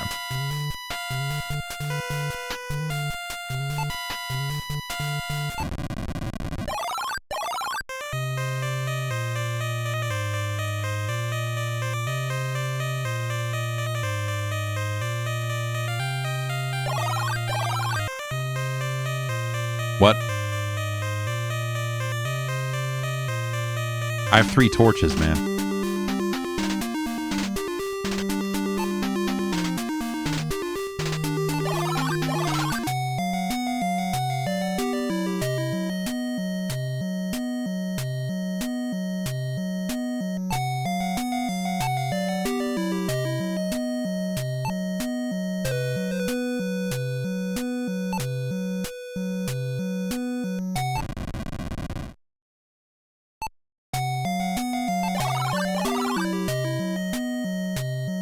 Water cascades over a subterranean cliff into a cool, clean stream.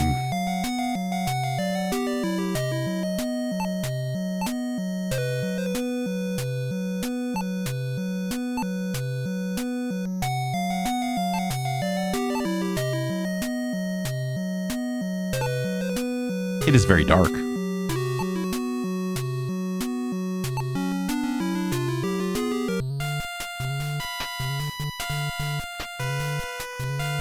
So now am I just gonna like run out of torch again and die again? Is that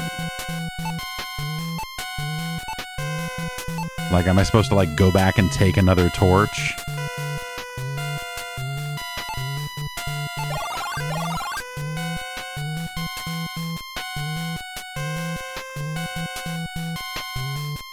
Do I have to use a torch? Is that?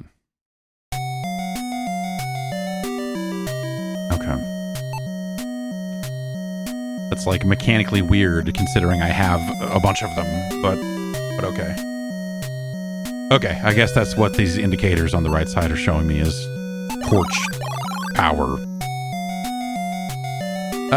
Can I use hammer with landslide?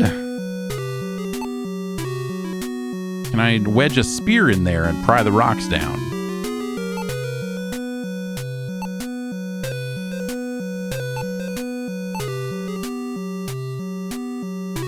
Okay, that seems to sound like there's just nothing happening there. I don't think anything that I have is going to let me get that key right now.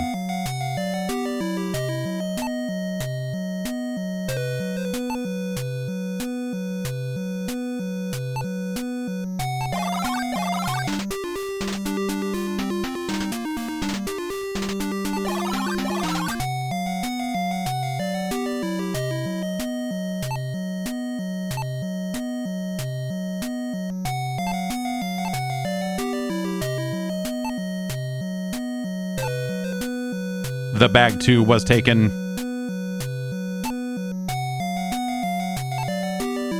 The bag 2 is open. Cop coin.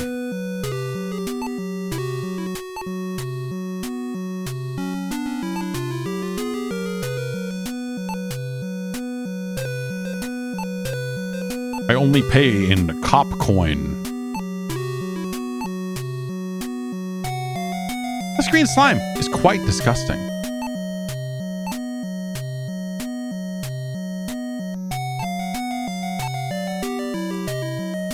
It's a mummy.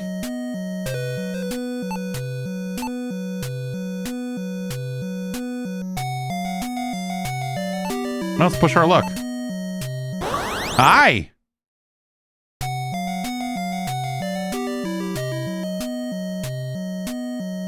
Okay. Yeah. Got slimed.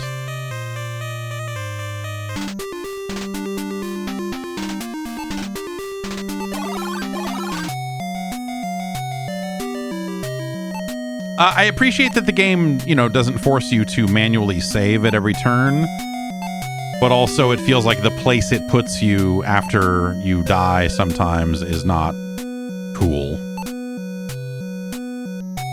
All right, is there anything I can do with this mummy? What's up, man?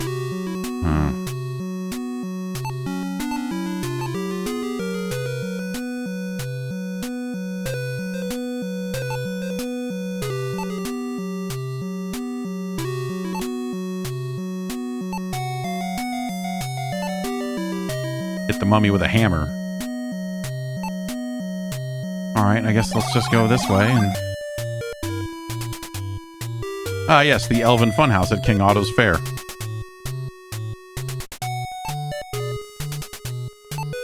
I guess we're taking all these torches, huh?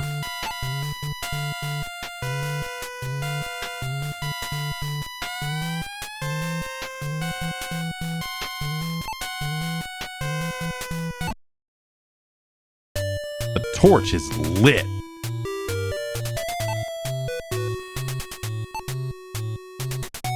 Now we've got a broom. Can I use the broom to get the key, maybe? It is very dark.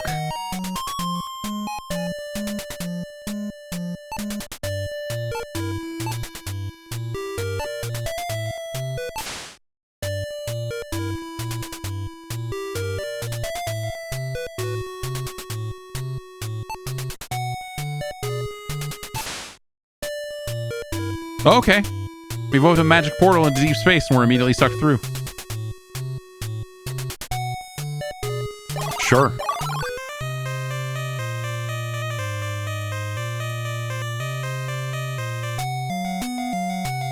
At least we're here and the mummy is here. Okay.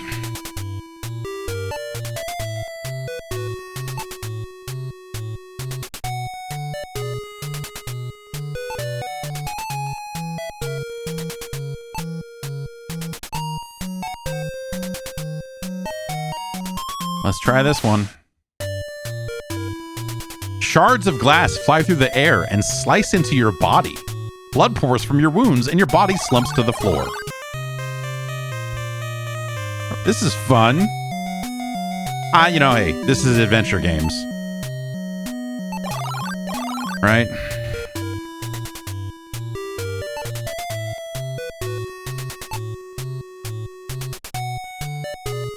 At least I have a broom.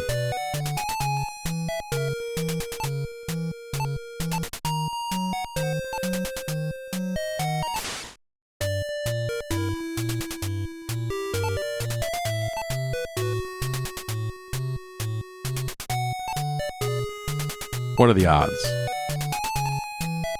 Okay. All right, let's go into the weird dark hole and die, probably. Oh, wait. E-pour. Yeah.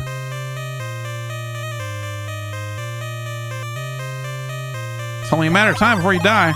Yeah. It's a sad thing that our adventures have ended here. We'll never know the mystery of this E-pour secret. What could it ever mean? We'll never know. All right. Let's not open that coffin because there's slime in it. Let's go back here and go over here.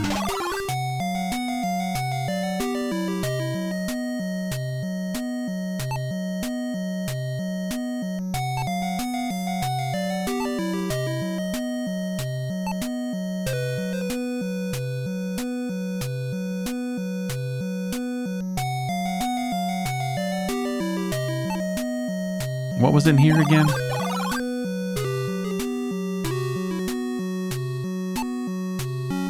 Guessing I probably can't use a broom on the rocks, huh?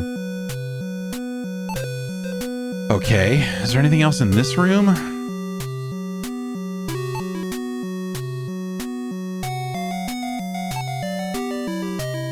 I guess, can I take these rocks? Is that... Okay.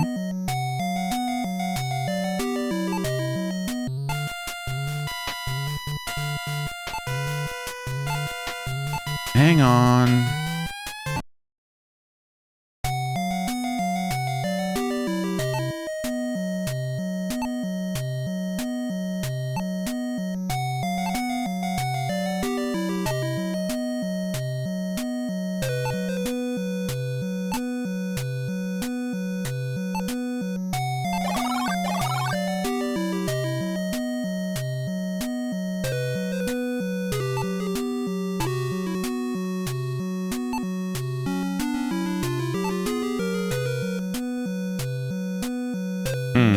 Okay. What would we use stones for?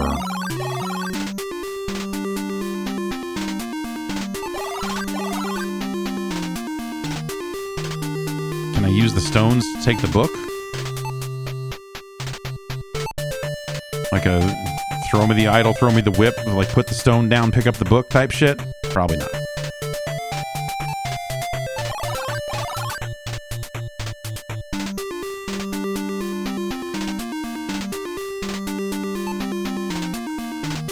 Well, then don't show it on this fucking list, you asshole. Fucking dick.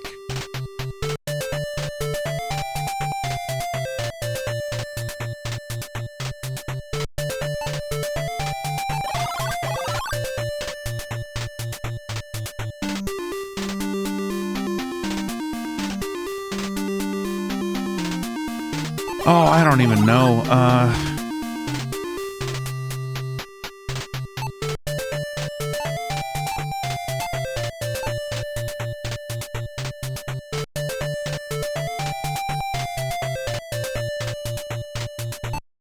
No, okay, that wasted a torch, I guess.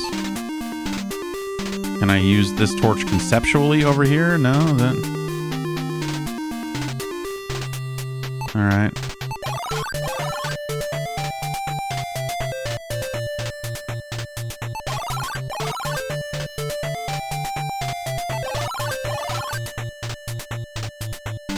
Okay, what about here? Can we jam that broom into that hole?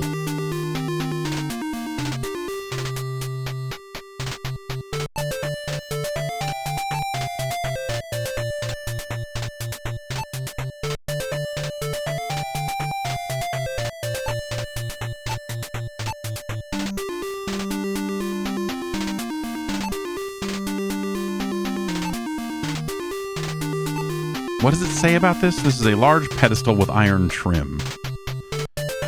What if I load it full of stones?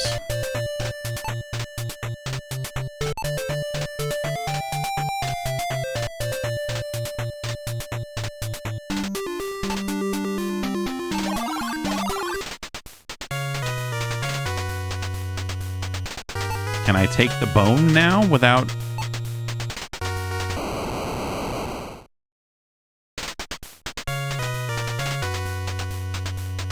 Okay.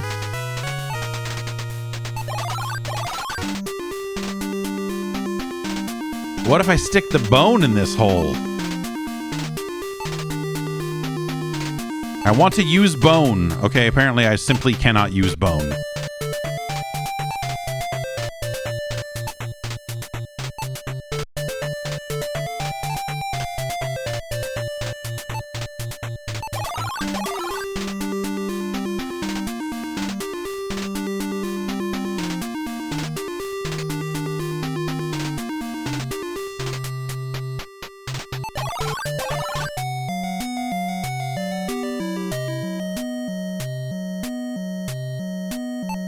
We can't put the stones in the water like some kind of walkway pedestal type thing, right?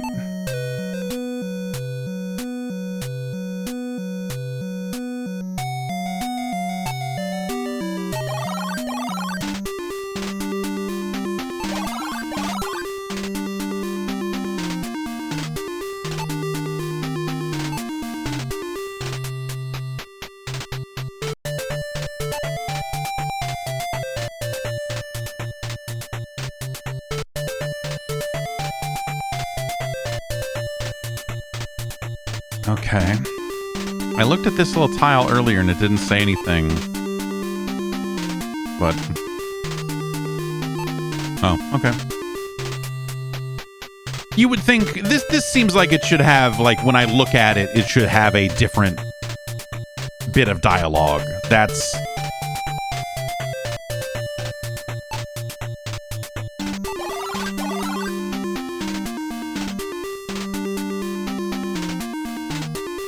an arrow, huh? I'm not really sure what save does. It doesn't really seem to... like, I can't do that. Oh, okay. You fall to the ground and land hard on your rump. Yeah. Can we take the arrow? Or is that just gonna kill us? Probably gonna kill us. No? Okay.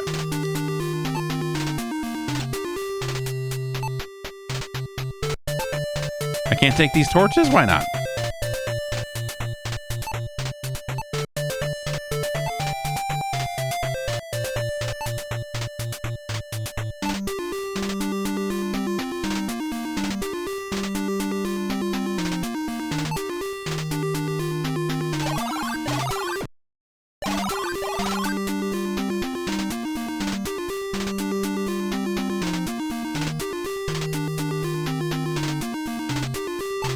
Can I light them with my lit torch? If you can, then I don't know how, because when I just hit use torch, it wastes another torch. It lights another one. So, but I have this other one that was the weird one in my inventory, and I don't know if that is treated as... yeah. So like if I just hit use torch right here, it wastes a torch. Oh, ah. Does that work? Okay. That's weird. The torch is wet. Haha, the torch is wet. There we go. Apparently all I had to do was click on the torch.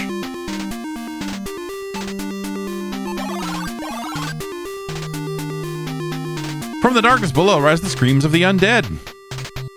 Mm-hmm. Well, this thing on the right here looks real sturdy.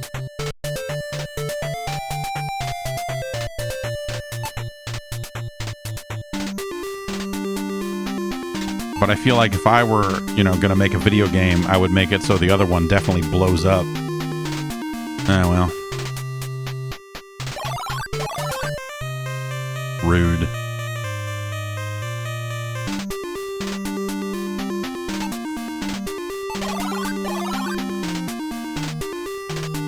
I mean, I would definitely make it so that this one collapses. Oh. What's this? A wraith? Hi. Hey, oh. I just came for some torches?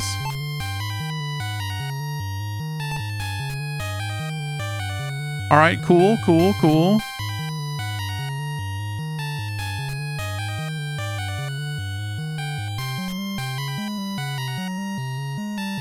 Can I use a spear to kill a wraith? I mean, there's really only one way to find out.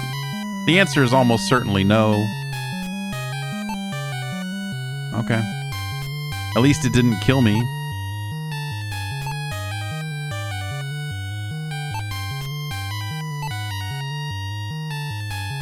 No, I'm not.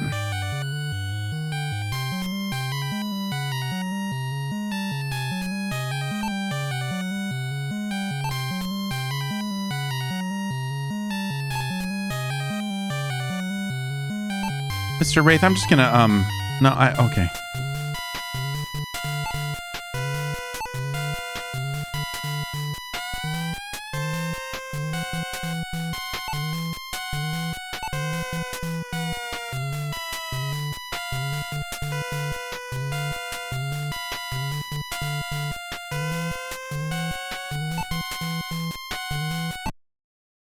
I don't much care for the torch mechanic in this game.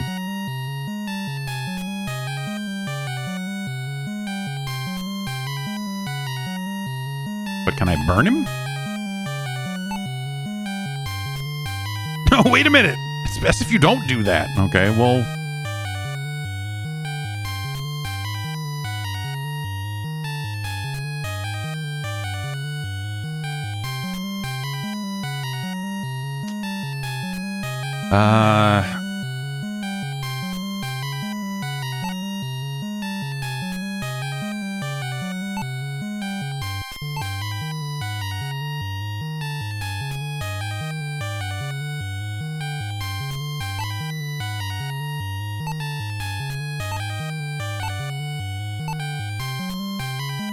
Can I light the weirdo torch?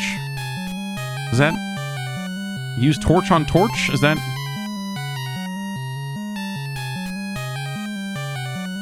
Throw the flaming torch at... Oh. Okay. Well, that was all automated in a way that's not cool. I don't... Like... Okay, sure.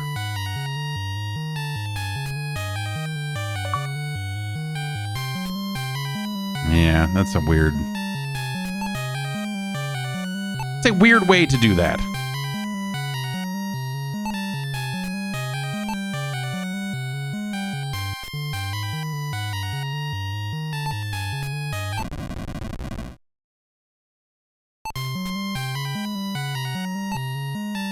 What is too high for me to reach? Like this is here, but it's not really showing. That's all right. Oh, hey. I remember this. E4. I can't take it. Oh, look, rope. It's a hemp of rope. You're a hemp of rope.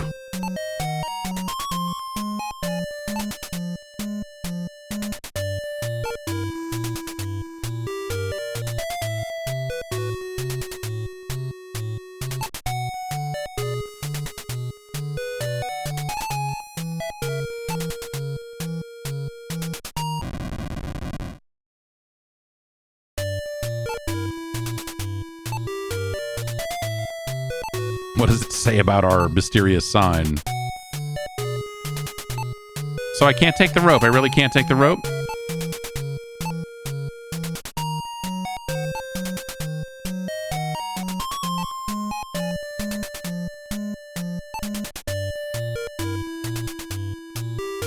Bottle 2 was impossibly light. Bottle 1 smelled weird.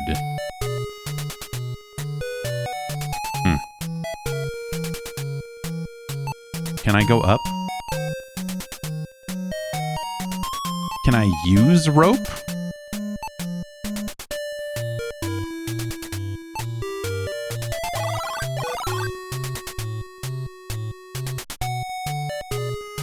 Ooh, it's cold. Can I jam a broom into this hole?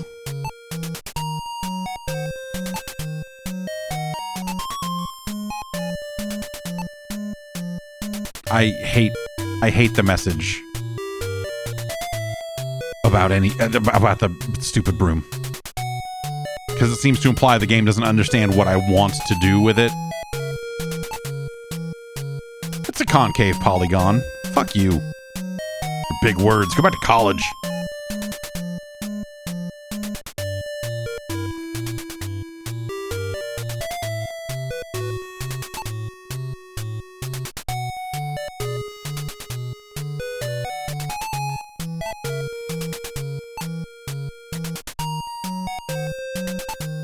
What's the scroll have to say?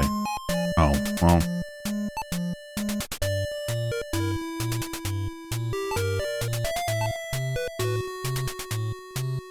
I don't have to open it, do I? No. 5 to find, 3R1. 1 gives access to Bladed Sun. Silver orb to vanish below. The staff of ages to vanquish the foe. Joining 2, the golden blade. Motherfuckers invoke the platinum horn. What? Wait.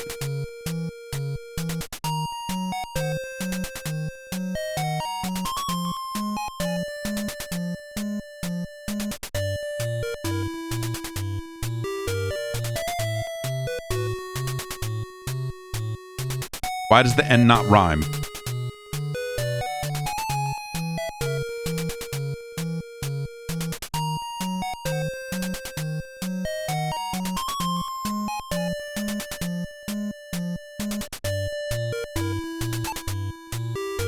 They had a good thing going there and fucked it all up.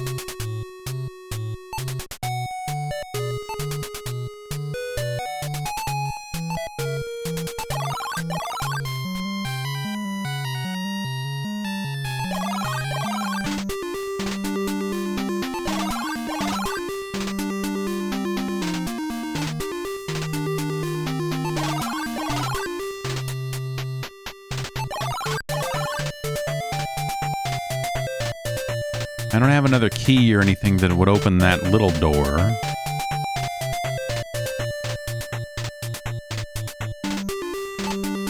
I do. Does this burn? Does it need to be lit to burn? Because it's not. Sure doesn't look lit. Now it does, but oh, look at that. Yeah, fuck off.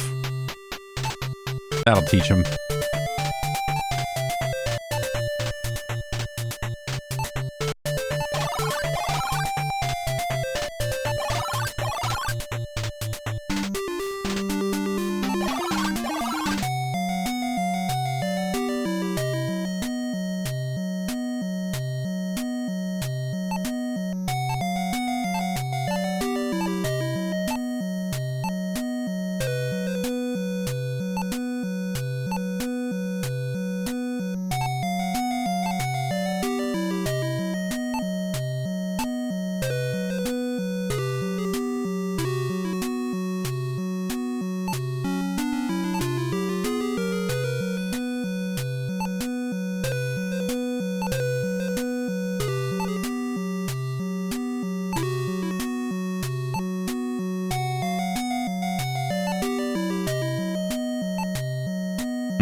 What do we got? There's got to be something you do with the mummy, right?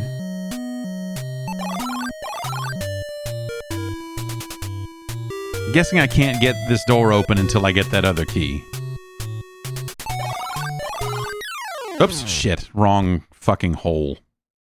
A common problem.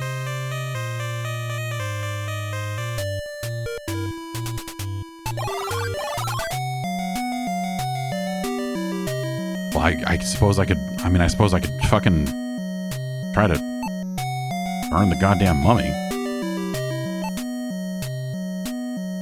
Hey, a scepter. Why is that in there? Where was he keeping that? Speaking of wrong hole.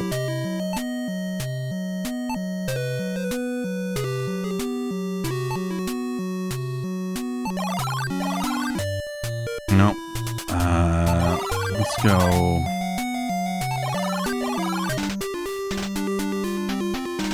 Is it this way? No. Oh, unless... Well, I mean, let's... try this scepter in this hole. No? Okay. Can we use it on the pedestal? Okay, it's probably where that other hole is. Where was that? Oh, that's right. There's this hole.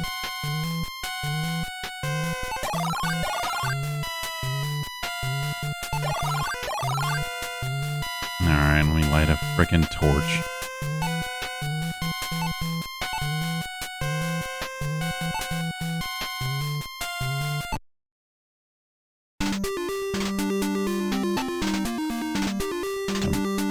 Fucking take matters in my own hand on this stupid broom. Alright, fine.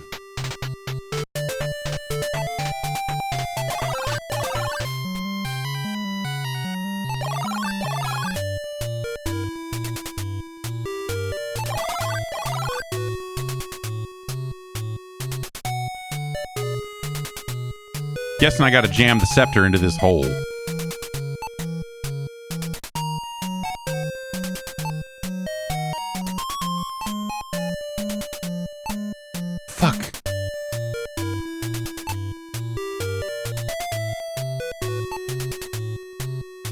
Great.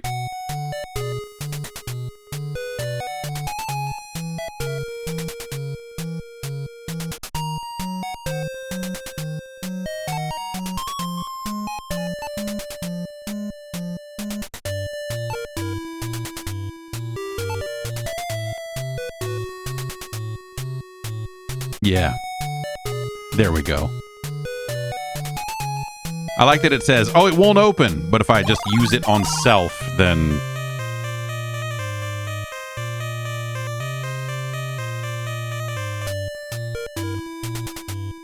Stones and bones, that's my inventory.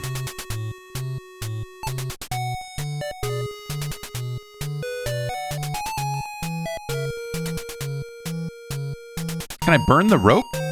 Maybe I can burn the rope.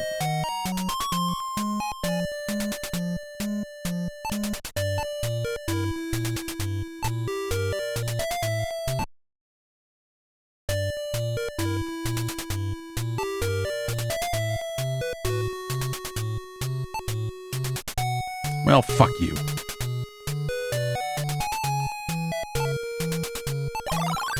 I really think that the way the game prevents you from doing shit that would break the game is it's a really ham-fisted way to do it.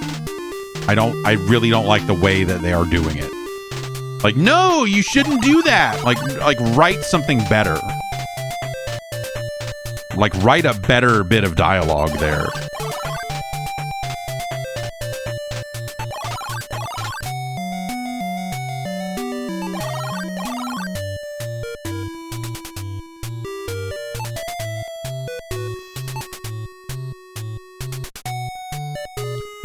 Instead of saying like, hey, you came up with a way that would break the game, and so we're just going to arbitrarily stop you from doing that. I think that's a shitty solve to that problem.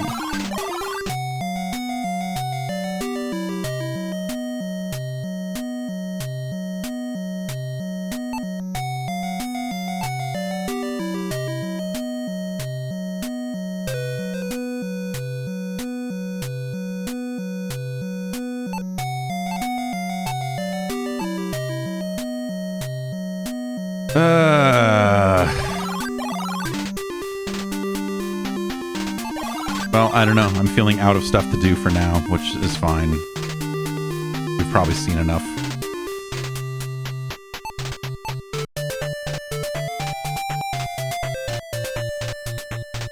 Can I use the broom to push the book off and not fall to my death? That's what I would do.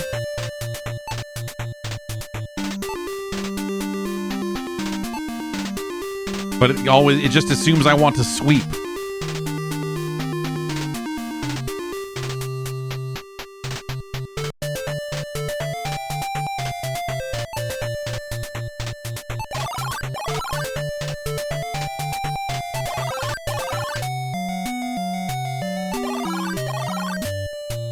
Right, that's this way.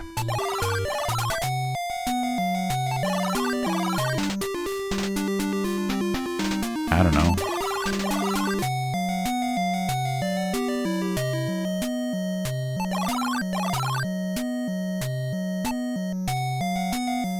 Yeah, still can't do that.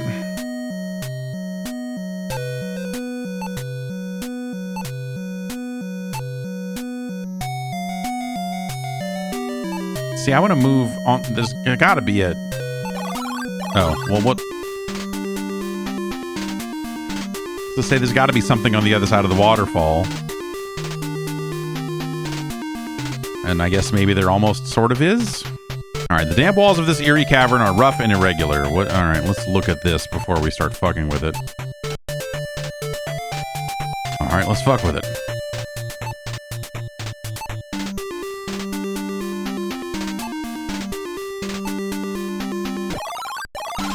Are we drowned now?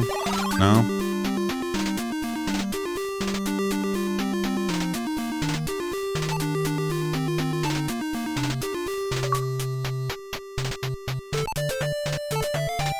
The bag one is open.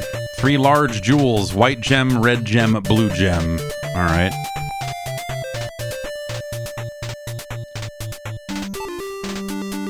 Gems. Am I right?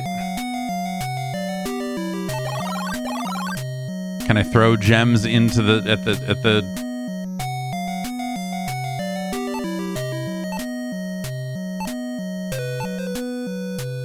Oh, that's still in the bag. Bag 1. Open bag 1. Take.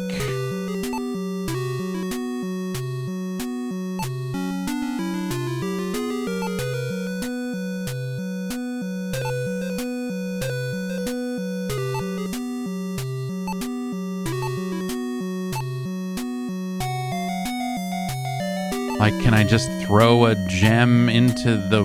at the key? Can I...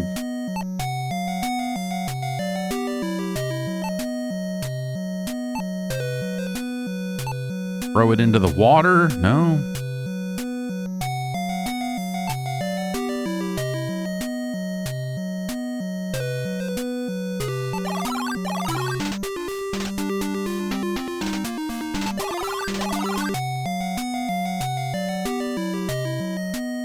So that's just that mirror door that I can't get through, probably without the key, so... Can I put one of these gems into the... Was there stuff in the scroll about...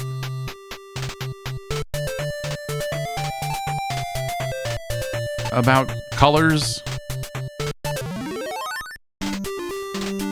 Okay.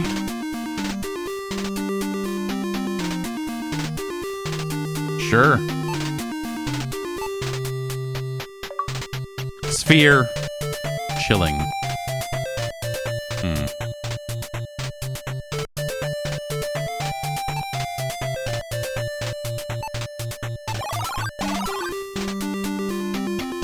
Chilling. You say.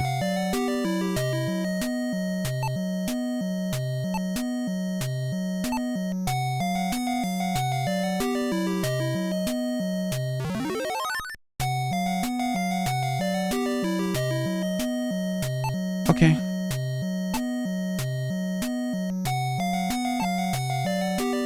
Okay, well I guess that's just like that now, huh?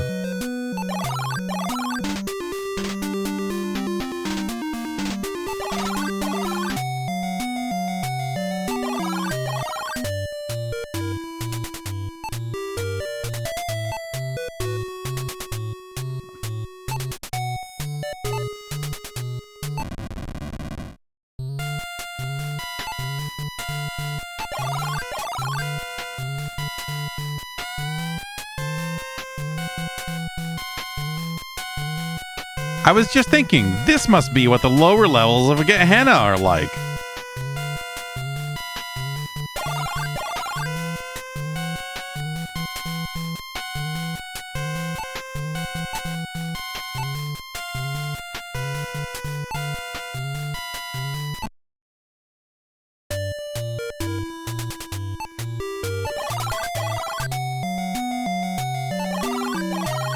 Well, the only, I mean,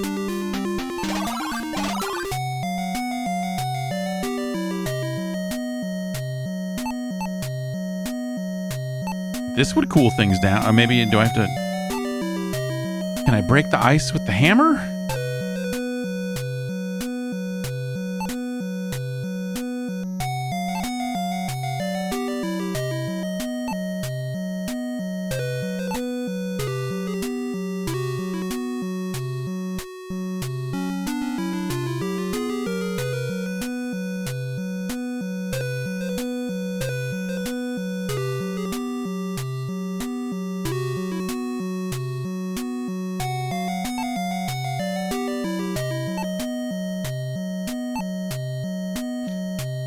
So do I have to waste another, like, this? Okay.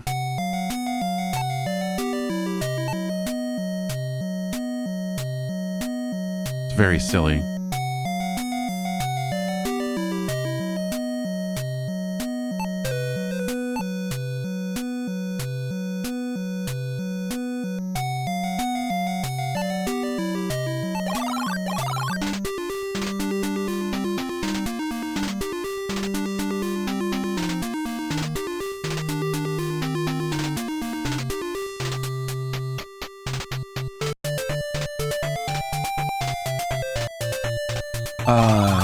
Okay, so then this... Is it just gonna kick me out of here again?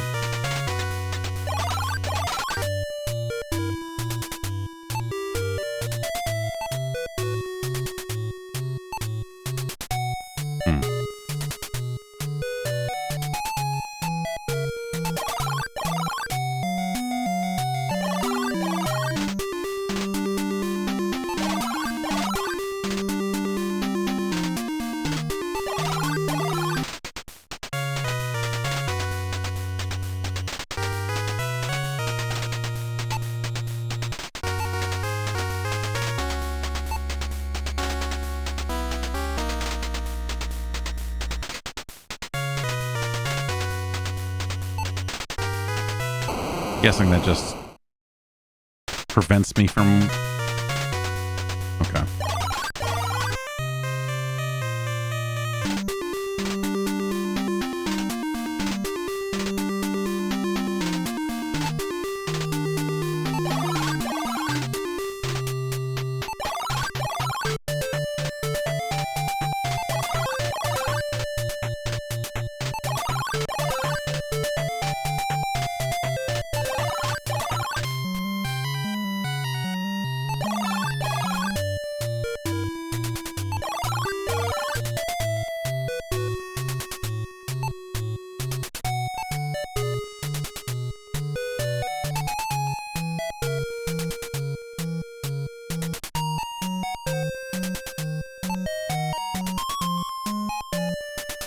The sound of grinding stone. The Warlock Lord can only be defeated by thy courage and the Staff of Ages. Remember, 5 to find, 3 for the staff, 1 to be the key, and 1 to be thy pathway. Oh, man.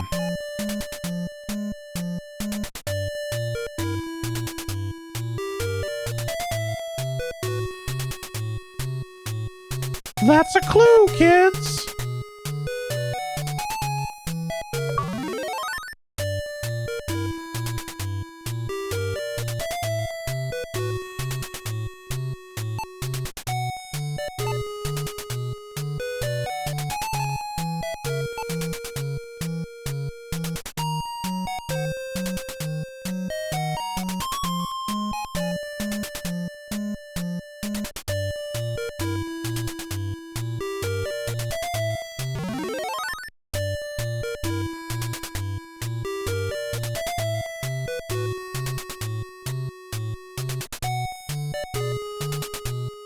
Okay, well, we know a spell now, I guess.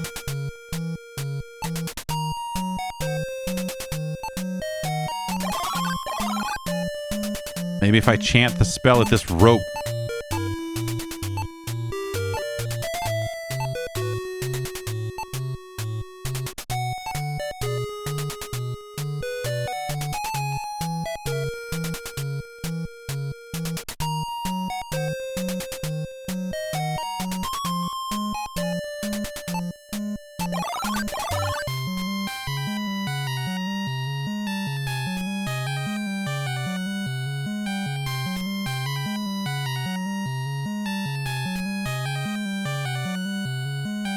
I still can't go this way. This is probably just the way that's too high that goes around the other way, right? What's the other scroll say again?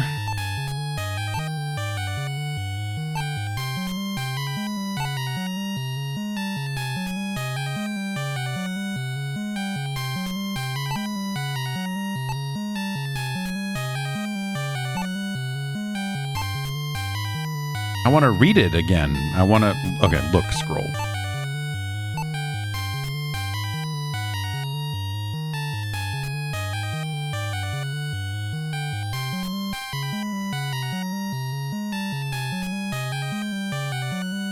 The silver orb to banish below, the staff of ages to vanquish the foe. I have a staff. Maybe that's the staff of ages.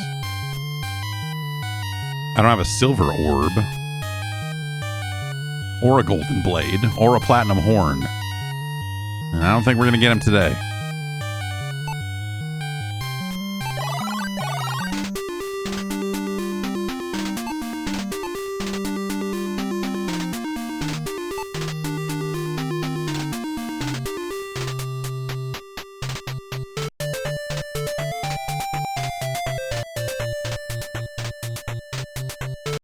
You put on the cloak. Well, you can kind of, you know... Like, I can use it on something, but not... But the shield, like, you don't equip the shield. It's just when you have the shield, it blocks the fire. So I assume then that you don't really... Well, I'm wearing it now, but yeah.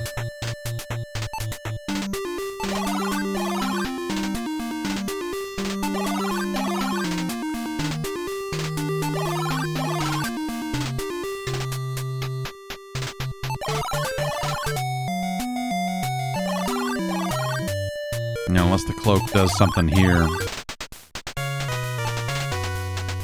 Oh, okay.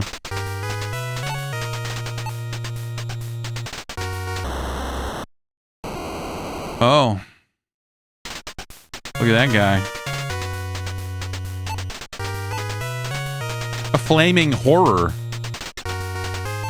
Can I throw the ice sphere at him?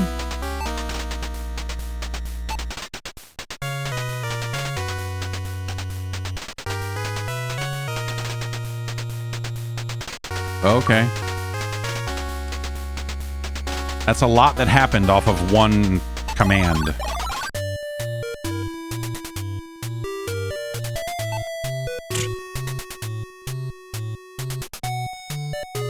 This bridge is mine. Alright. Wait, he said gold, right? I only have I don't have gold coins. I got copper coins, right?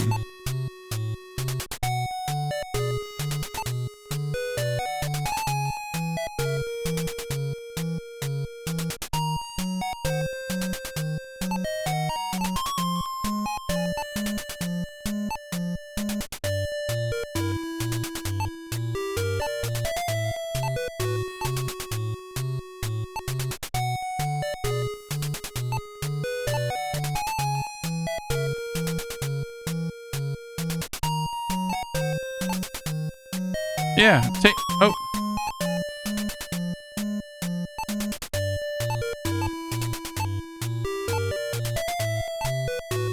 Was it in bag 2? There.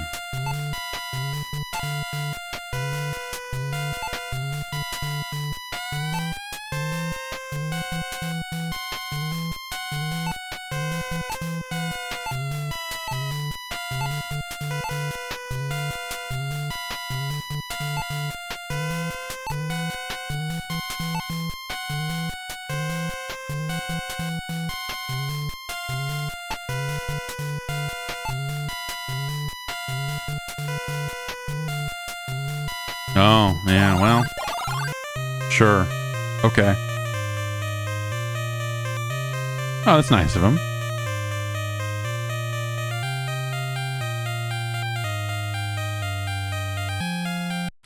Okay, Shadowgate.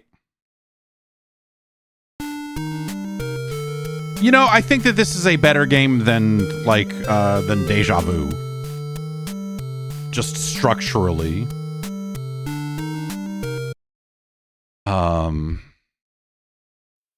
It's you know, but I think a lot of the same things I said about that game apply here, right? It's a very weird interface. It's one of those it's a frustrating interface. But I would say that about this genre of game, even text adventures in general. Like, you do run into those things where like you are trying to do a thing and it is not acknowledging the thing you're trying to do. Right? Where it, you know, you're trying to use a broom as like, jam it in this hole. And it's like, no, that's not, like, they didn't write anything that assumes like that you would ever try that other than like, yeah, you're trying to clean up with the broom, dummy. And that's a limitation of the era, right? You know, like, I think later adventure games got better about just having more writing to account for this stuff and more thought put into it in terms of like, oh, you're probably thinking that this is that, and we're going to write a thing that says, hey, we're aware of what you're trying to do. Like, instead, it comes off as like, it makes it more frustrating than it would be otherwise, right? I think that's something that a lot of early text adventures run into when they have very limited language, right? A lot of the earliest text adventures and the parsers are just not equipped to handle a lot of words. And so you end up in these situations of like, man, like, okay, clearly this is not the right solution. Like, you're not getting stuck on it per se, but there's just a certain, it becomes almost a language barrier of like, no, idiot, I'm trying to do this. I think this game with the torch stuff is like that's frustrating. And I wonder if that ends up, I mean, does it give the game a time limit? Because there's only so many torches in the game, right? So do you just kind of end up boned if you stand around too long, or what? But it's okay.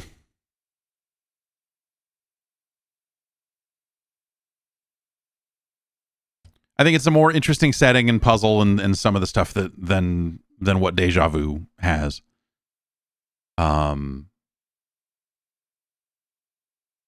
It's a little more contained, you know what I mean? Like, Deja Vu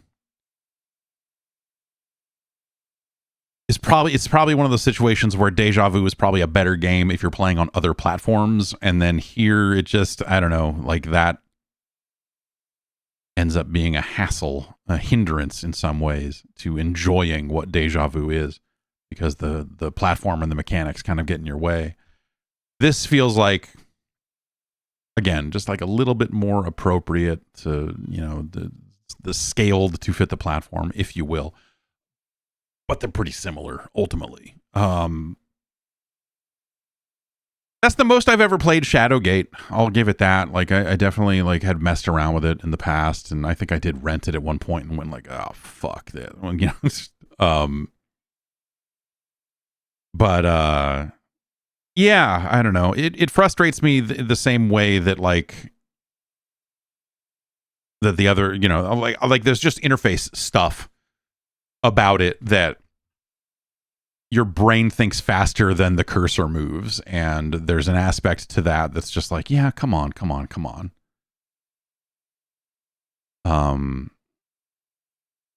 And so playing it with an NES controller to begin with is just kind of a fucking bummer. You know, like, there's just an aspect to it of that is just a hassle. And so it is this endless, like, it just, even the, you know, when you know the solutions, just moving the cursor from here to here to here to here and doing it what it wants you to do in the order it wants you to do it, and playing nice with the interface, and, you know, like, those are things that just sort of, I don't know that there's necessarily a way they could have done this better than they did. You know, some shortcuts and things of that nature that might have, for swapping between your herbs.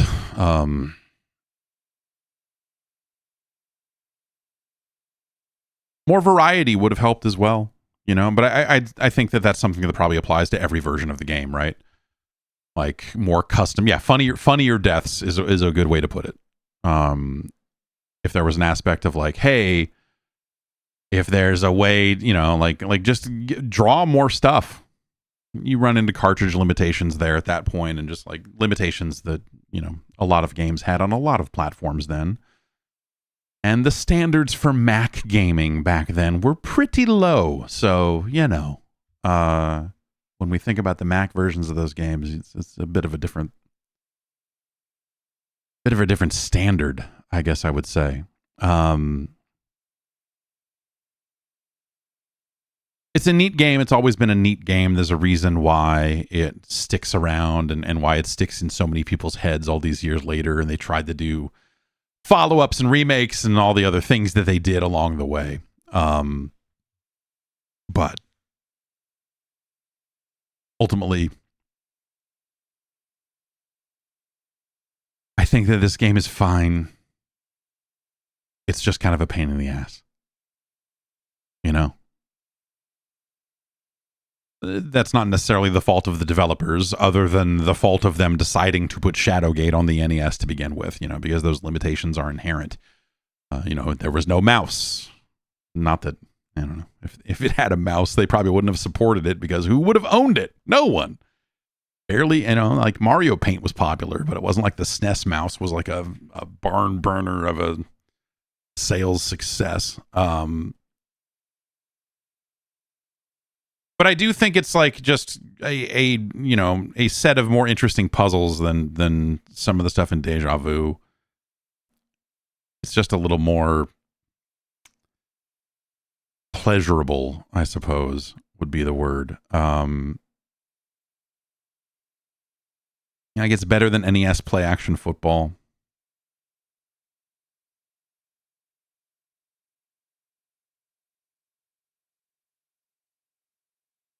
Let's look lower on the list and just make sure that we're not just like giving it a pass on the Deja Vu thing here. It's better than Legacy of the Wizard.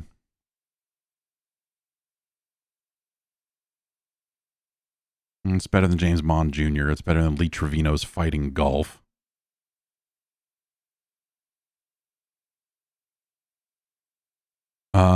Is Shadowgate better or worse than Malion's Secret Castle? Such a different thing. This is something that I think, on a personal level, even with my own disdain for Malion's Secret Castle,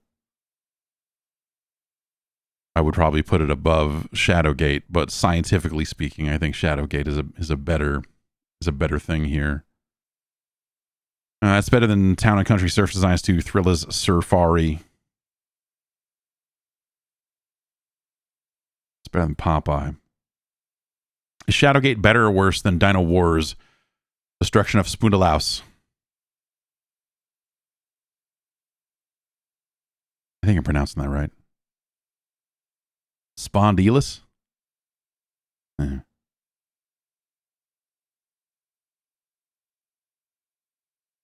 Yeah, it's better. Yeah, it's better. It's better than Solstice: The Quest for the Staff of Deimos. Is it better than Hydlide? If playing all of these games has done one thing, it's given me a disgusting love of Hydlide. A game that is not amazing, but very interesting.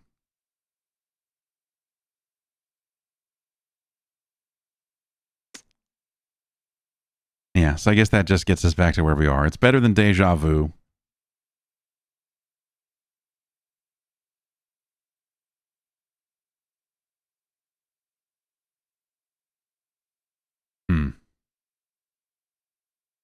It's better than Play Action Football. It's better than Space Shuttle Project. It's better than King's Knight, but like not.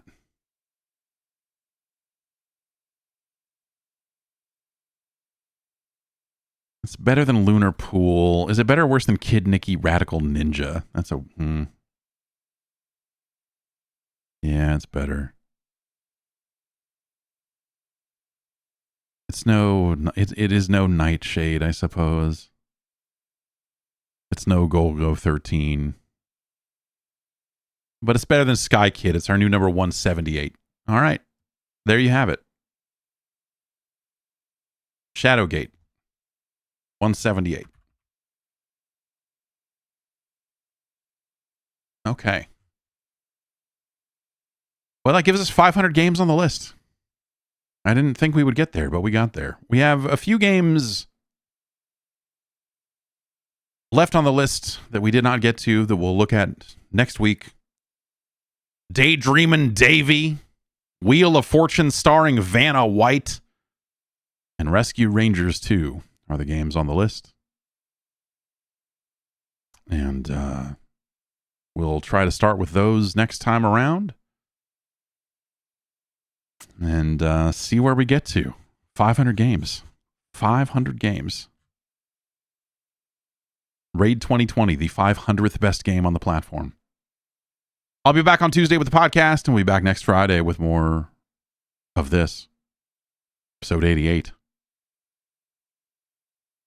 And yes, I will see you next week. Have a great weekend. Bye-bye.